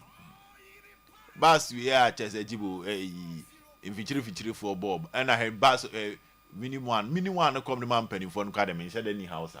But because bass in this one, they say, you know, and some technical team ni playing body net me afrako. Air conditioning him. Jibo. Well, just in Nigeria, even your bass air conditioning boom. And they will on the air, but in your account, on the clouds will crowd or mudra or moment train cram our own by money basso. Oh, as a big club, you do baby some of these things wouldn't be fine yet. Though it's not the best, but and so one can you so the kind anticipate say bibisa abeba. Until we be do no. Now what per company be crabas company be na any arrangement nada. No be my boss who do an waje wo there na si airport for twen. One that you can trust their service. Jibo has any place na it we cry na jejina ho ne ade. But every game the time every game you game now to the game itself and Ochina line up in scene at here. Kamara Honda me beto nchen kakra. Is it possible so be change goalkeeper so? Yes. Zito also after the game Chita for ni be raised it town come on. Omu free Ghana the na Kamara na. What I know is that coach Karim Zito still want to use Kamara. Ojide woni mu. But minim de obi obetumi akoduru hono na enioma asasa. Nti am siguro goalkeeping hono de yemfa nto nchen. And the training now got Kobe no intimi fan confirm the obebone the ombo because and the training now got Kobe no nya the obey 11-11. On say a do match days on 11 we shake up kakra. On say that means Friday got kwanye training. Nti shake up kakra na to the go kakra bi na be nye serious 11-11 aside training. Nti Lord Amwa for right back. Now when ya Joseph Amwa for left back because they see fitness, you know. They are still trying to contemplate and manage on that. To your Ghana had the normal training, no. Ablo, any a Ansu 4 and 5. In terms of Babaka, so we know who the Obeka Ansu. But Ghana had the Mekohe training, no, a Ablo, any Ansu. Samba Adabo in middle. Hubert Jewu on the right wing to support Lord Amwa. And then in Chirimu Ombo as a typical number 10. But game in the course of it, obviously there will be movement. Okay. Mama will line up. There will be structure. Kamara. Kamara, or them say they fan on to. And a right but back. Ghana had the Kamara. Right back, Lord Amoa. Yes. Left back, Joseph Amoa. As I say, me who see you. I see you do Kobe, but I see you do fitness, no. Until for now, the train on your crewman in an Joseph Amoa. Okay, now centre back. Ablo ene Ansu. Ablo ne Ansu. Yes. Na Samba no money. Samba double in front of them. Okay. Now Hubert Jewu on the right side. Jewu. Ejina Lord Amu enim. Philip Amo. Training. Kudus. Yes. In some occasions, Philip Amo ye. Edu baby so ano ama Patrick esi edu abijina. Okay. Philip Joseph Amu enim. Na left back for mienu. And then him honey Donzu ne Albertamoa. Okay. Nti Donzu ne Albertamoa is leading. Okay. Then Peter Akwa was set to start from the bench. Okay. Nti enone die wo hono. Nti Jibo, that is how it is. Ti ombe still I believe in Kotoko qualification. Kotoko qualify. Jibo Kotoko qualify. Still I would say yes, a 1-1 score line. Quite for a 1-1 score line, a 1-0 score line for Kotoko, a 2-1 win for Kotoko. Zach, I'm into it. They have to. Okay, we enchena a line is swab for course. Yeah, you have to qualify. I'm going to just say Nuno Espirito Santo. On a CCA West Ham for Afana, so new coach. I'm Pamo Grand Porta no pay and no pay so much Afano. Zach Yanko. West Ham for no serious. Pam coach. Coco so yentem. Do Kofi. They have to qualify. They don't any other job to do than to qualify. Okay. They have to qualify, and I think that they have to find a way to, because you see, once you put the premium on defending now, you say the defending comes into play when the home team ends your goal.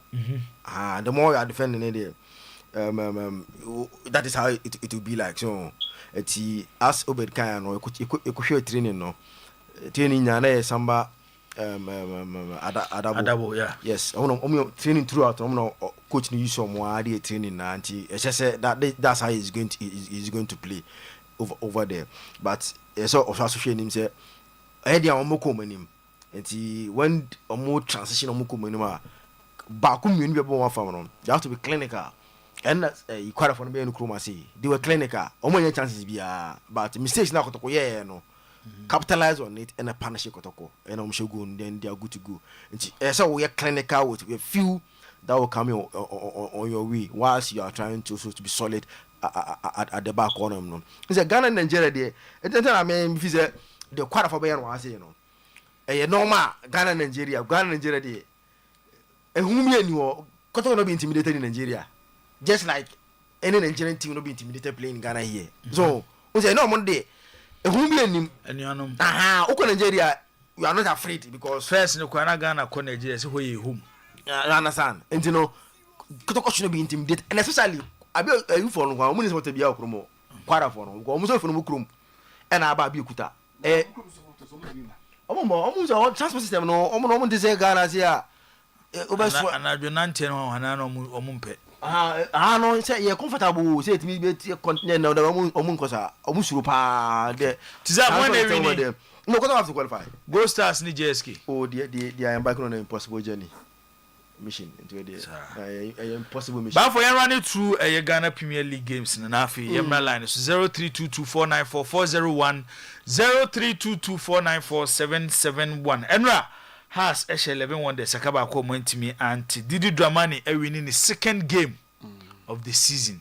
3 games, 7 points. 7 points. Better than last season. Didi on the road or Konenim. Adriana Swedro Blacks. I think I said Adriana Shea. Say we know your name. Yeah. Nations FC and the Samates. What a game. Ubekaya, I think Samates AG League no. Omo pena omo team Nations. Ewo Abrankase. And this game is going to be very difficult. In fact, it's one that is fit for the goals, but Nations slight advantage. Heart of Lions ni Bechem United. Ewo Pandu. Wow, what a game also. We also see another good fixture in our league. Both teams ni na there, but and I'm saying Pandunti no Heart of Lions definitely a favorite.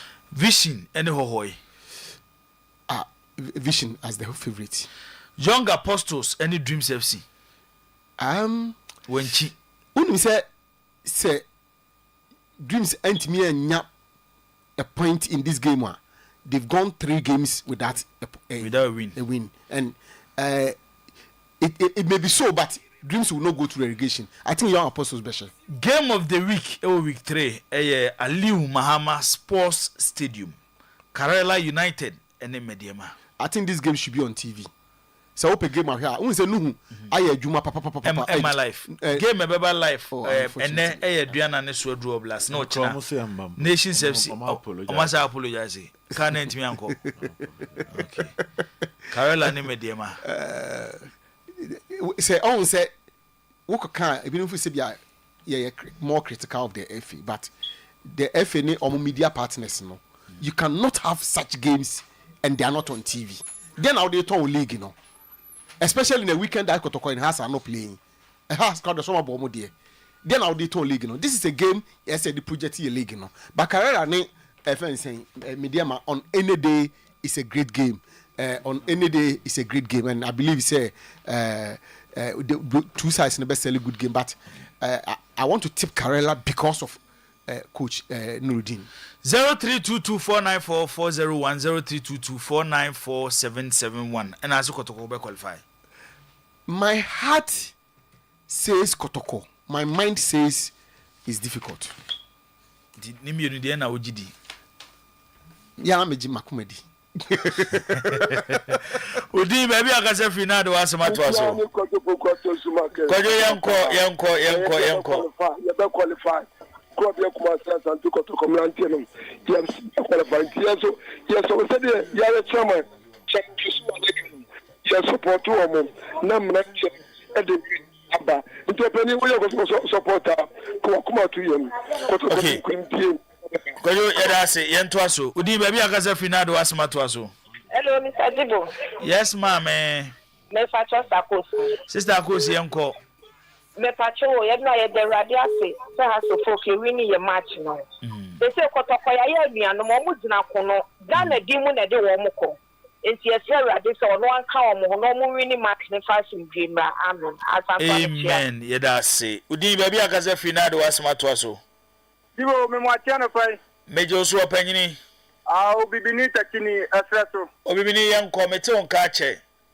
The lies you mum you. Ukra na batna ube kakra. Mien kabi. Obibini yanko ebrene ko. Ani here pa that wa minta doctor ya say duchum. Kakra me kan say Kotoko ye be qualify. Ne momu no ye be say keeper no. No kwatem ni o kan no kakra because keeper would da go home. Number 4 boss to watene mo a ensem ha enti efre e won mu gidie so mbetini qualify ni akwani e de pa bota o mochi o mo so nkeka o mo na te obibini yeda se yento aso udin ba bia kasa finado asema to aso. Good morning yanko yanko na oboji wo yakopon san mo juma pa mo na oboji wo no o da asaba me hwebi na politi mo ba mun kan wasemo. Oh ya kan wasema kan ene wantie. Oh, we have to mo ni so wa no. Sim ni nya enye. Fine. Obi gawe no aba no abese o ma na so be bod na ma ne mo. Yo, what up for your bonfire? Yeah, that's it. Yeah, to aso. Udi baby akaze final do asema to aso. Hello. Why? Yeah, simple bag. Simple bag yanko. Ah, simple ya tumi tageni. No, I'm not playing next year of the for. Number 2, I can't read it. I mean, come home for. It's about what is in red. It's something in red. I mean, come home for. Okay. And the Kumasa can take Kotoko and the Tema Jacono. The Ghana and for bunch of Kotoko. The only thing is the idea is I'm confirming now. I'm going now for Trewa. Young Kotoko, very little one. But it's in the Ghana. It's allowed. Okay, that's it. Udi baby akaze final do asema to aso. Okay, yanko yana. Ya na money aduma. You say you go to me press you go mama sula. the sense put to it. And now more now the phone you come here fast is not pressure if you want to put in your mind you say similar the pig up on you say this year never that start the last year the bomb of us and I'm not going to promo leaving your start to enter more okay Yedasi ono ofefo awcha to din baby akaze finado asma to aso Jibo ofedi anaja fe ofo yanko Jibo ebon pa so to koba wini but I'm saying last year getting to the end of the season and now during pre-season you know some I'm saying it to issue no DM role hono a boy there and a top high rank match in oku issue no Chairman pa so mo hye be ko yeni hu okay ofedua yeda se aha ene de eye dwumadie ni nyina AC statesman honorable statesman o se woko Apraman Information Center edam sisi acheso mo ne ya na edi eye dwumadie no statesman yeda se maamode mo message suba yi nyina no yeda se Daniel from Cape Coast odo message ebaye saa so ena KT edi frakra KT uso yensa kan message no Deco edi fitwifo heman Deco yeda ase yensa kan message no ene maamo keka ho nyina wa wudu din ba ye wa wanfa wudi ama mo messages nya no yeda mase se mutimi join the show no ochina ye betena se efri eye no mienu empemu ekopem eye be no numpemu okunu nsia na Asante Kotoko gamer omo ene Kwara United ebebo no ebe analyze game ebe transia pinsin man na baba isa the sports lawyer the live commentary the free abiokuta the abreye yede munyina mo AC ha Samuel K Mensa Solomon Carter Visa Tupac mami esi na shika Clementino the darling boy omunyina aka ho bi ena omoboabo ansem na no ayede ebremo otebafo wua enka saa so na ati se Obed Hassan Said Zakito ena captain siasia yede mu sia nyame yadom ochina yebesa ehia biem